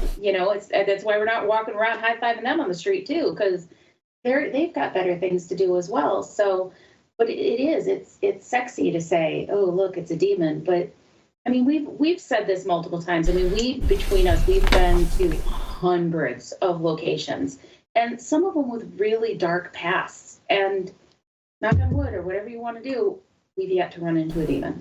Or what we would call a demon. Yeah. I'm sure some people would call it that. I'm sure there's some people who would call some of the assholes we've run into demons, yes. Well, I was kind of curious, because, the word came up, plus I like getting people's take on it. If you look at what the literature says, if you start with, the Jewish faith and the Quran and all those other, things that have demonics in their literature, or jinn, or whatever you want to say, they are defiant. They did not want to view humans. They don't want to be servitude to humans, and they felt like, they could be gods, their own gods. They're defiant. It doesn't mean that they're pure evil and they're the embodiment of evil. It just means that they're defiant, and they're punished for their defiance. So you could, per the literature, you can run into one of these defiant beings. They're not going to immediately possess you. Right. They may say, this God guy, not your cup of tea, and here's why. Okay? They may do that. But a lot of the stuff that you see churches preach is the reason why people are misled, I believe, because they are just as manipulative, in my opinion, in how you perceive good and evil. Like the gray you talk about, they don't teach gray, even though intuitively we know there's gray, right? We know that just because you're defiant doesn't mean that you want to possess children and kill them or whatever. Right. You see where I'm going with that there. The gray is never talked about. And when you look at the literature, they're just being punished for being defiant and doing things that God told them not to do. So they're insubordinate, defiant beings, and that's the way they should be viewed. And I liked how you said that the gray, because the absolute evil part probably doesn't exist, even though there are times where it spikes to absolute fucking evil in our perception. When you look at, serial killers or baby rapers or whatever, that just spikes our perception of pure evil. And right. That spectrum and that, changes to that's it. That's the embodiment of pure evil. But we probably don't know what the embodiment of pure evil is. I don't think we've got that kind of imagination. No. I mean, we could try, but I could always keep going. Vastly wrong with us. Yeah. I like that. I like what you said there. If you can get there, you're not cool. But yeah, I think we both agree there, and we both kind of see it the same way. I feel that it's interesting that there seems to be in the paranormal spiritual realm, whatever you want to call it, that things can be morphic. Things can just, like your imagination and what could be possible, there's no line there. You know what I'm saying? Like, if you can dream it up or think it up, it may manifest somewhere else, and it may come, hang out in your closet or into your bed. You know? Yeah. I mean, I don't take them as frequently, but like back when I was taking house calls, I have and it's interesting because it came out in the findings of the investigation. So back when I did house calls, it was a kind of a hybrid thing. So we do our baseline of the place when like homeowners were gone, the house was clear, and then we'd have them come back because obviously, it's their house. They've got to be as much part of this process as we are. But it's one case in particular I'm thinking of. We went in and did our like baseline where it was just us, and it was crickets. And bring the Homer back in. She's part of the investigation process, and some of the weirdest things I've ever seen in pictures. EVP is so clear that I thought we had an extra person in the house at one point. Like, I remember going through the audio, hearing the voice pop up, and immediately dismissing it because I'm like, that's too clear. That was another person, and actually having to like catch myself, like, holy shit. So, in that situation, when you just mentioned manifesting their own shit, like, that was like, that's one of those, like, I get that. I've seen that. Mm-hmm. Which then makes me wonder, because I've got this like weird little brain thought out there, like, what if that's all ghosts and spirits are just memories that we're keep keeping alive? I got you. Here's my idea. Okay, so the psychokinetic energy field I was telling you about. Everything is a psychokinetic excitation. We are all conscious vibrations in this field, where we just have physical meat suits, like you guys say. Okay. But we're associated with that conscious vibration in that field. We can vibrate the field and manifest things. We can exist without our bodies in this field as a vibration, and we can create these vibrations. So there's where I'm talking about. Anything's possible, and everything is possible in somewhere, somehow. And yeah, I feel like we almost kind of nudged that idea earlier this year, and I think it's kind of where this like concept of memory started sparking. We can't tell you where it's at. It's county owned, and they wanted to keep it undisclosed. But it was interesting because we get to this place and it's quiet, and I'm not talking like some people are like it's quiet, too quiet. No, it's like nothing. It is this big limestone building, middle of nowhere, built in 1853, so a lot of history to it. A lot of history had been in there since up until I think it was the 90s. Anyways, we get there and it's just quiet. And it's not the suspicious quiet, it's just still like a flat, plane of water. You can see a reflection in it. It's just nothing. And throughout the night, we get these weird, like, we're trying to interact. We're trying to do something some people haven't done in a very long time for this place, which is remember, or do our best to remember, because we obviously can't, because we don't have that firsthand knowledge. But we would start, feeling these weird little builds of energy and pop with, something like a motion sensor going off, or, footsteps above us, like clear, distinct, like something fairly concrete, yeah, as far as people go with actual findings. But then we go back to this flat, like total quiet stillness again. Yeah. And yeah, it very much makes sense, because we're putting that, psychokinetic energy out there to try to, as best we can, remember these people in at least the best way that we know how. Because, like I said, we don't have that first-hand knowledge. But and it was interesting because, well, other than my relentless need to take a broom with us, we really weren't getting anything ahead of time. And we had scheduled that, hey, we were going to do a live on Facebook. So we had people planning on watching us, and we're like, this is going to be the most boring live ever. We were anxious. Yeah, we were very anxious. And when we actually got everything set up and started that communicating and starting actually trying to remember them and talk to them. Not like it's our job to show people things. It's not like they're the circus monkeys doing the tricks for us, but like, from a content creator's perspective, it's gonna be a lot of us just sitting there talking or something. But yeah, it really was. It was just like this build up, and then boom, boom, boom, something had happened, and it got so quiet again. But it did it over and over. It was, and we had some really good responses out there. We got to go back out there. Oh yeah. Yeah, it's interesting, and here soon I'm hoping to be a part of a huge paranormal experiment that's going to touch on some of these things. That's going to be filmed as a documentary next year. I'm hoping that happens, and I'm gonna do my part into seeing if some of our ideas of what we have experienced are true to the best way I can, because I feel like I'm not seeing the research that I want to see publicized, and other people, standardizing this method in which to see if these things are true. Like, you can do these setups, they're just really hard and time consuming. Oh, yeah. And out of curiosity, like, what's your, like, and I don't know if this is something like maybe the cynical part of me is observing and really paying attention to, but it almost seems like nobody's open for, and you brought this in, like people doing like the research properly and that sort of thing. Nobody seems to be open to the peer review process of the scientific, like the scientific part of investigating. They pretend they are until you disagree with them, and then they weren't really open to it. Right.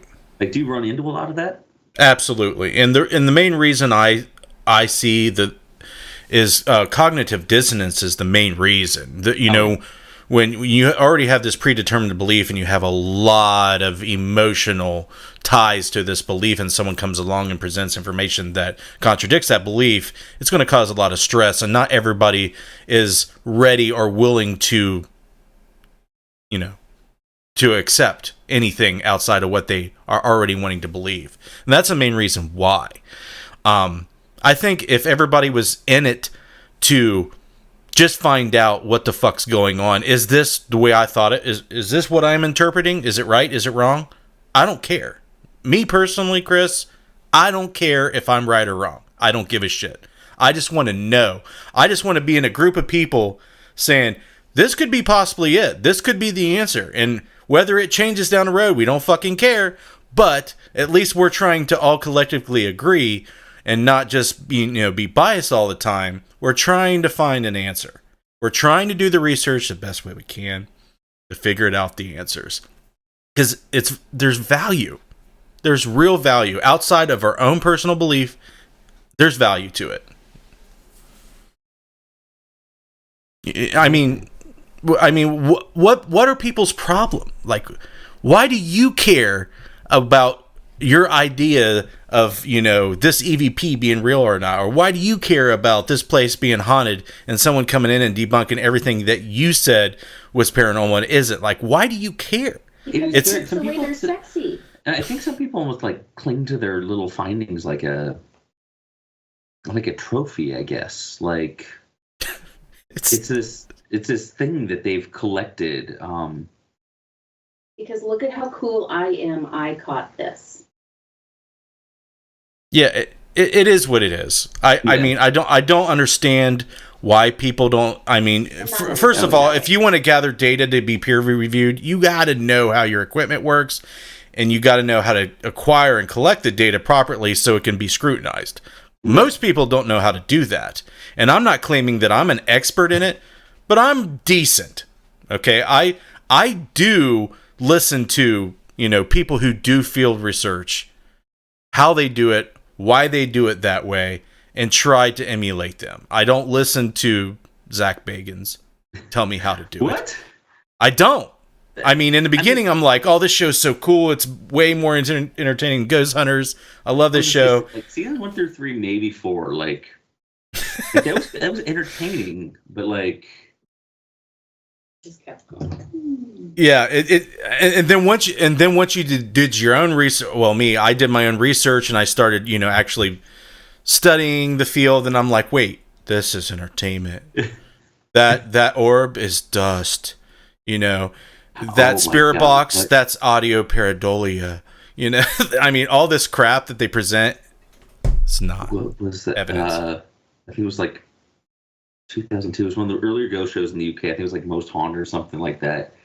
Like, to go back and watch it now is rough because it is nothing but like people in dusty old castles. It's cringy. Catching that dust on camera. They're like, oh my God, look at all this. Oh, he's got the accent. Do it again. It's just, I fall between like Australian and English when I try Yeah, to do it. I think the Australian version's way When I funnier. try to do a proper English accent. Can't fucking do it. There you go. Yeah, I don't know why people aren't open to peer review. I started uploading my stuff that I put in my documentary so people could be like, okay, here's my stuff. I'm not faking anything. No one wants to look at 20 hours of my shit. And that was another. Want to look at 20 hours of your own shit. Yeah, that's what I'm saying. Another reason why people don't want to peer review is because it's too much work. But I feel like that's almost like, I think that's just the situation of anything that has like a lengthy scientific study to it. Yeah, it's work. It is. It's work to understand it. It's work to sift through all the information and make sense of, what's going on and stuff. And I'll tell then you. the people that don't care to do that kind of legwork end up thinking the earth is flat. On the other side of it, though, we've had some people share things with us that have just been unexplainable and phenomenal. Which is what we did. We've seen some of the coolest things too, and it's like, I personally don't have an explanation of how that could be anything other than paranormal, so you get the good with the bad. Well, the main folks that I want stuff from are the TV shows. Like, give me your, like, I'm friends and, I work with people that do TV.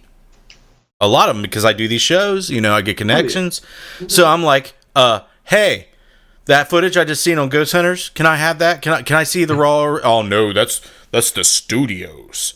I'm like, well, fuck.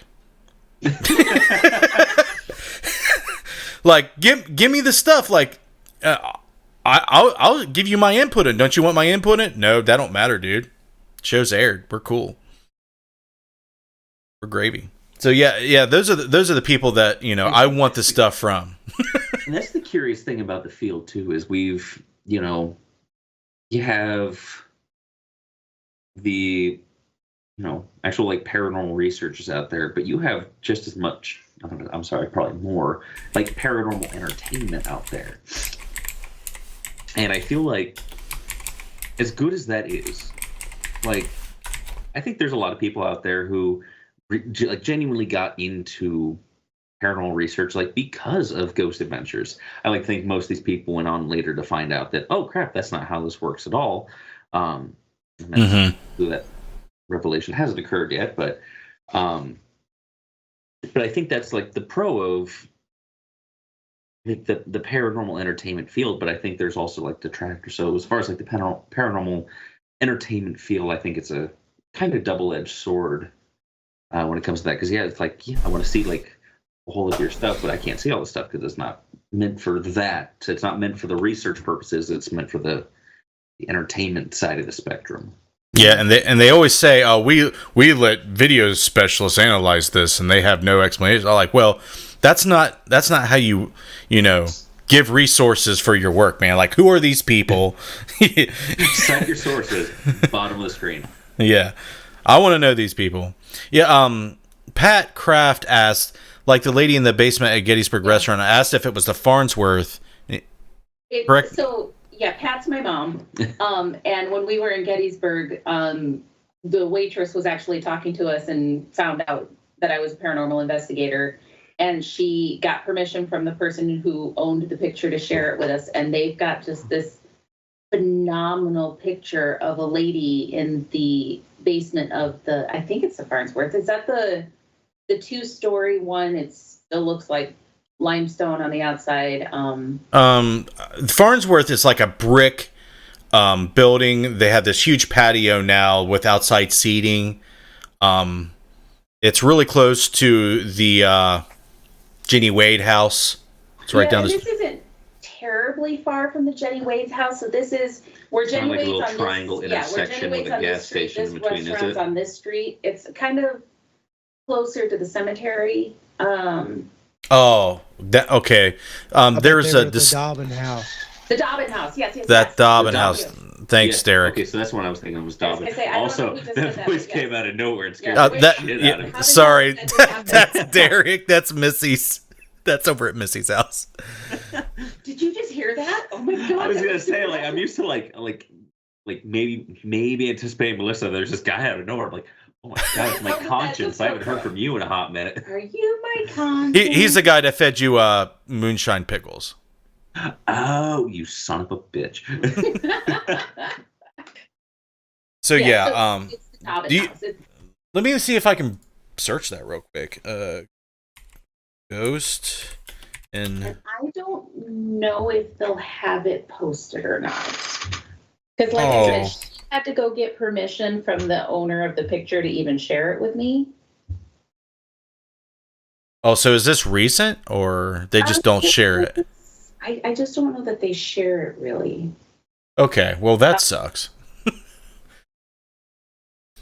Yeah, that's fine then. Now you got me curious though, and I'm Googling. Like that one? Oh, they do actually. It's on Facebook, yeah. It's literally the first thing that comes up in a Google image search. It is out there. All right, send me the link. I want to take a look at it. Why not? Let's look at it. I was gonna say. Did you send them a link already? No. As we're all staring here at our phones. It makes for fantastic content. I mean, that's I right. don't know, can we? Hang on. If we do hang on. Okay, that's what I was looking at. That's not in the basement though. Yeah, that's in the basement. No, that's not basement. That's just the lower floor restaurant area. So you're not going to be able to see it through this, obviously. But if you pull up the picture, I mean, there's detail there, and yeah, what that looks like to me, because I'm a professional photographer by trade, shutter speed, slower shutter speed. You could definitely replicate it. Like you can't prove. You would have to be wearing a full skirt and a hat. It's Gettysburg, and yeah, it's probably slow shutter speed. No, not dressed like this, because this is more of a proper lady, where the waitresses are dressed more like a. If you look on the chest, it looks like there's a print on his chest. There's something either printed there or there's a design there. Or is it clasped to a shawl? Can you show us what you're looking at? Yeah, let's see if pull this up. Let me see if I can get to the scene here. The problem is it's very pixelated. Yeah. Yeah, let me see if I can get to my. And it's because they weren't obviously trying to take a picture. They were just taking a picture of the restaurant, which that's right. A million of us have done. Like I would need context. The problem, I think that's the problem with a lot of these findings is like I catch myself saying I would need to be there. And that's the thing is, I mean, we've had some phenomenal things happen, and it's like when we share the story, even it's hard, you know. But I hear other people share their phenomenal stories with me. And it's like, yeah, okay, sure, you know. All right, I'm trying to get it kind of cropped here, so Yeah. so It's okay. You covered my face. so this is what we're looking at, ladies and gentlemen. If you look at it, it definitely looks ghostly, Yeah. for sure. But It's when to you me that it continues under so a lot of like these partial apparitions, you see like the top half maybe or the bottom half maybe. Yeah, and it almost looks like she continues like top bottom table, like complete image of a person. So in photography, what happens is if you're in a low light scenario, and let's just say they're using their cell phone, probably because who would be pulling out their Canon or Nikon while they're eating? So if it's a low light situation, and most camera apps on phones have auto exposure. Mm-hmm. Okay, so if it's dim, it'll automatically slow the shutter speed to make it brighter. So if there's someone moving relatively quickly, it'll blur them, and it will look like this. And what makes me think that this is slow shutter speed is the lights above the head and to the right of the frame, they're overexposed really bad. Which honestly makes a lot of sense because you've been in the basement of the Dobbin house, right? Like the lower kitchen area. It's it's lit by like candles and like you see it there on the table. And yeah, that room is very bright. Yeah, for like what the actual room is. So person. That is a human, like a real live person, right, Yeah, Missy? That is a human. Yeah. That is a meat sack. Yeah, so I hate to poo-poo on this photo, but it's probably a person that's just blurred due to slow shutter speed. But we can't know for sure because we weren't there, and it is most likely slow shutter speed, but we just can't know. We just can infer or just give our best guess. I wasn't guessing. Oh, I'm sorry, Missy. You are the supreme final decision on ghost photos. Well, I don't pretend to be like the guy. I can't tell you 100% if it is. Oh, you know, because for all we know, the person like was sitting there taking that picture, like there wasn't factually anybody there, and that's for some reason. And see, and this is why it's hard. I have seen orbs that look exactly like dust orbs on camera. I've seen them with my eyes. So that's what makes it hard. And I know people have seen apparitions that look exactly like that. Yeah. Right. So there you go. That weird, like, and it almost, I don't know if you would call it the paranormal entertainment spectrum, but I think it's something like deeper than that. There's this inherent like human fascination with like storytelling, and I think some of it is that, like, even if that image wasn't a ghost, it opens up like that realm of possibility, which is this. Well, of like, course, there's possibility there with the history of that place. Cool, yeah, beautiful, spooky, like convoluted thing we think we understand, but like we can't even put a finger on, and yeah, very, very cool. But I think it loops back to kind of what we were talking about in the beginning of it, because there's an energy aspect to it too. That maybe it's not something that everybody has that extrasensory towards. But there's times that people will hand me a picture and it doesn't care what it looks like. It's like, I know this isn't real, And there's other times that somebody will hand me something and I'm like, I know this is something, Mm-hmm. And I can't explain it and I can't prove that. And I can sit here and I can listen to everything that you guys are saying. It makes absolute sense to me, but I'm telling you, I feel that that's a real picture. And that's all I can say. So does that make it's a real picture. We just try to figure out if it's a ghost. Smart ass, you know what I mean. But I can't explain why, nor can I prove it, and my feeling is up against your guys' very scientific explanation of why it may not be, So I don't know. Yeah, that's why I try to tell people. I know this person probably wasn't trying to take a picture of a ghost. They were just taking pictures of the location, probably because they're. More than one. Always take more than one. Well, I tell people to take video because it's like 15 to 24 or 30 frames per second. So you could see a shit ton of frames. But what the person was probably doing was they were a tourist and they were at this cool restaurant and they were taking pictures of the inside of the restaurant, which would normally people would do. And they're flipping through their pictures and they're like, what? Wait, what's this see-through person on my camera in Gettysburg at this, restaurant that's 200 years old? It must be a ghost. That's how that stuff happens. Oh, yeah. But like I said, there's no proof one way or another if that's a human or if that's an actual apparition. There's no. Probably just stop with there's no proof 100% either way on pretty much everything. Well, I was going to tell you, Kelly. A lot of people's misconceptions about intuition and psychic ability is it's always coming through the lens of a subjective mind. Mm-hmm. Okay. Mm-hmm. So, and it's always being tainted with our own beliefs, whether we like it or not.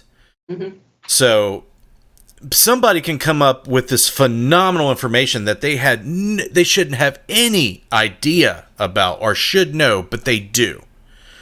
We don't really know why people have those abilities, but we know it's a thing. But it doesn't mean that they're supercomputers or that they're spies or anything. It just means that there's something going on that's extra. And it's hard not to place those things onto other things. We could be wrong, is what I'm trying to say. We could definitely be wrong about what we pick up on. It's just a thing. I kind of subscribe to this idea. So, like, whether or not you believe in, like, psychic intuition, the actual human intuition is, like, definitely still a thing. We have this part of our brain that is not part of our constant, like, as we're aware of it, thinking part, but it's doing all of this work in the background. And our intuition is basically based up of past experience, and your brain jumping to conclusions very quickly because that's what our brains had to do back when we were monkeys, were these very quick, and back then it was staying alive. Right. So I get curious as to maybe, like, that's what a psychic does, but instead of that intuition pulling from, like, your own personal experiences, for some reason you're also pulling from, like, the experiences of, like, the place around you. Like, somehow you're tapped into that psychokinetic energy, the memories of this place, and you get to use that as part of your own personal intuition to, like, come to these, assumptions, get to this information. Before we end the show, because it is 10 o'clock, I'm going to leave you with this thought. We're going to go back to the quantum physical world for a second. Okay. So you're talking about that information that we're pulling out of the environment. What I found the most interesting about quantum physics is that everything that happens in the environment, the information is stored there because all these quantum fields are interacting with each other and leaving that information embedded into it. It's scientific fact. If you do some research on quantum entanglement, you'll see examples of it. But I think it would be freaking cool if one day we could prove that we have some type of sensory ability to extract quantum information that's coming from the environment. And that is why we are pulling information that we normally wouldn't know with our normal senses out of the environment, because technically, physically, it is all there. So my question to you guys, could that be a possible, plausible explanation? I think there's absolutely truth to that. Otherwise, I mean, because the locations have memories as well. Like I said earlier in the show, I'll walk into places and it shows me what it used to look like. Chris, I want you got a pen, pencil, and paper next to you? I do. All right, write down Stuart Hameroff. He is a anesthesiologist who studies consciousness and has a theory where the microtubules in the brain are quantum computers, and he teamed up with Roger Penrose, the physicist, to propose a theory that suggests that our brains have quantum computers that can extract quantum information. And it's a huge thing. And I want you to take a look at that because it could be interesting to you. Oh yeah, because like the perceived randomness of like paranormal phenomena could almost like be attributed to. Obviously, we're not dealing with particles specifically, but since we're reaching out to psychokinetic energy, it's fine. But like things like the Heisenberg uncertainty principle, where you don't exactly like you can know specifics on like where a particle is or how the frequency is moving, but you can never really have a clear shot at both. So on occasion, you get these brief imprints where it's like this exact moment in time, and that just kind of hangs on, and that's like where the particle is specifically.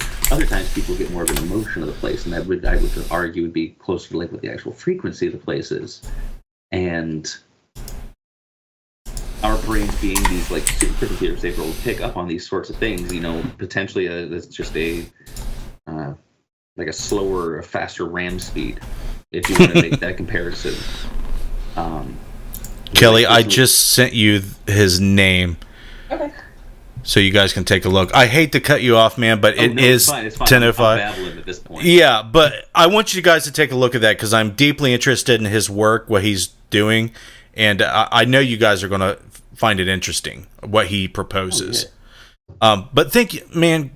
I had a blast. Thank you very much for doing this. I really appreciate you guys. I had a great time. This 2 hours flew by. It kind of did. It kind of did. Fun with you, Justin. Well, that was my plan. That was my plan, was to get weird and have fun doing it. I feel like that's, if nothing else, a life goal, isn't it? It's the only thing that matters, man. We're here for X amount of time, and if we're not trying and enjoying it, we're doing it wrong. Thank you very much, Kelly, for sharing everything. Chris, same to you. If you guys want, you can hang out on the call while I wrap up the show. If you gotta go, you gotta go. But I'm going to tie a bow on this. Are you ready? Do you want to plug anything before we go? I should ask you that. You got any events coming up? Do you want to? I do have your links in the description, but so yeah, we usually just like do a wrap up of like, I don't know, thank you everybody. So we're Chris and Kelly. We're Travelers Moon. You can find us on anywhere on social media at Travelers Moon. That's online. Physically speaking, you can find us this weekend at Bango's Haunted Crib in Shaler, Iowa. That's kind of by Storm Lake. We're doing a Paranormal Investigators Night in actual like October time haunted attraction. Like, man, actors jump out and scare you. But it's cool because the place is actually haunted. We've investigated it several times. Very cool dynamic for an investigation. We'll be out there just kind of doing a meet and greet thing, hanging out with the actors, that sort of thing. The weekend after that, we're going to be at the Mid-Michigan. A couple weeks after that. Sorry, had a little brain gap there. Halloween's in between. The weekend of the 6th, we're going to be at the Mid-Michigan Paracon. Weekend after that, we'll be at the Quad Cities Psychic. 2 weeks after that. 2 weeks after that. Oh my goodness, I'm like just hopping all over the place. She's got it. She's got you, man. That's why she does the scheduling and stuff, and I'm just kind of along for the ride half the time. Yeah, but we're all over the place, guys. Third weekend in November is the Quad Cities Psychic and Paranormal Expo. That's one of the ones that I host, and so we'll have 40-ish vendors of all sorts of different varieties. Weird shit. Weird. Thank you guys very much. Please, guys, the links are in the description. Follow them on Facebook. If you're in the area, you can go visit them, check them out at their public events, check out their work online. I'm positive you won't regret it. Thank you guys very much. Like I said, if you want to hang out on the call while I'm wrapping this up, you can. If you got to go, you got to go. But thank you very much. Thank you. Yeah, thank you. All right, so do what I said. Go check them out. They're cool people. Trust me, I hung out with these guys a couple times. They're a blast. All right, so just do it. Trust me. So, social media, if you're interested in what we do as a paranormal research group and filmmaking crew, check us out on Facebook, Instagram, YouTube, and Twitter.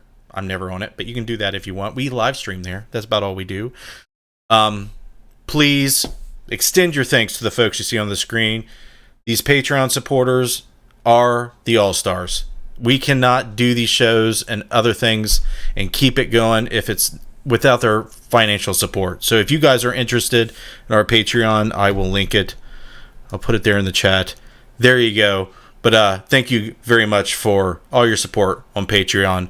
And that's where I'm going to leave it. You guys are awesome. We'll be back next week with Don. He's a doctor and he investigates paranormal. He's got cool stories.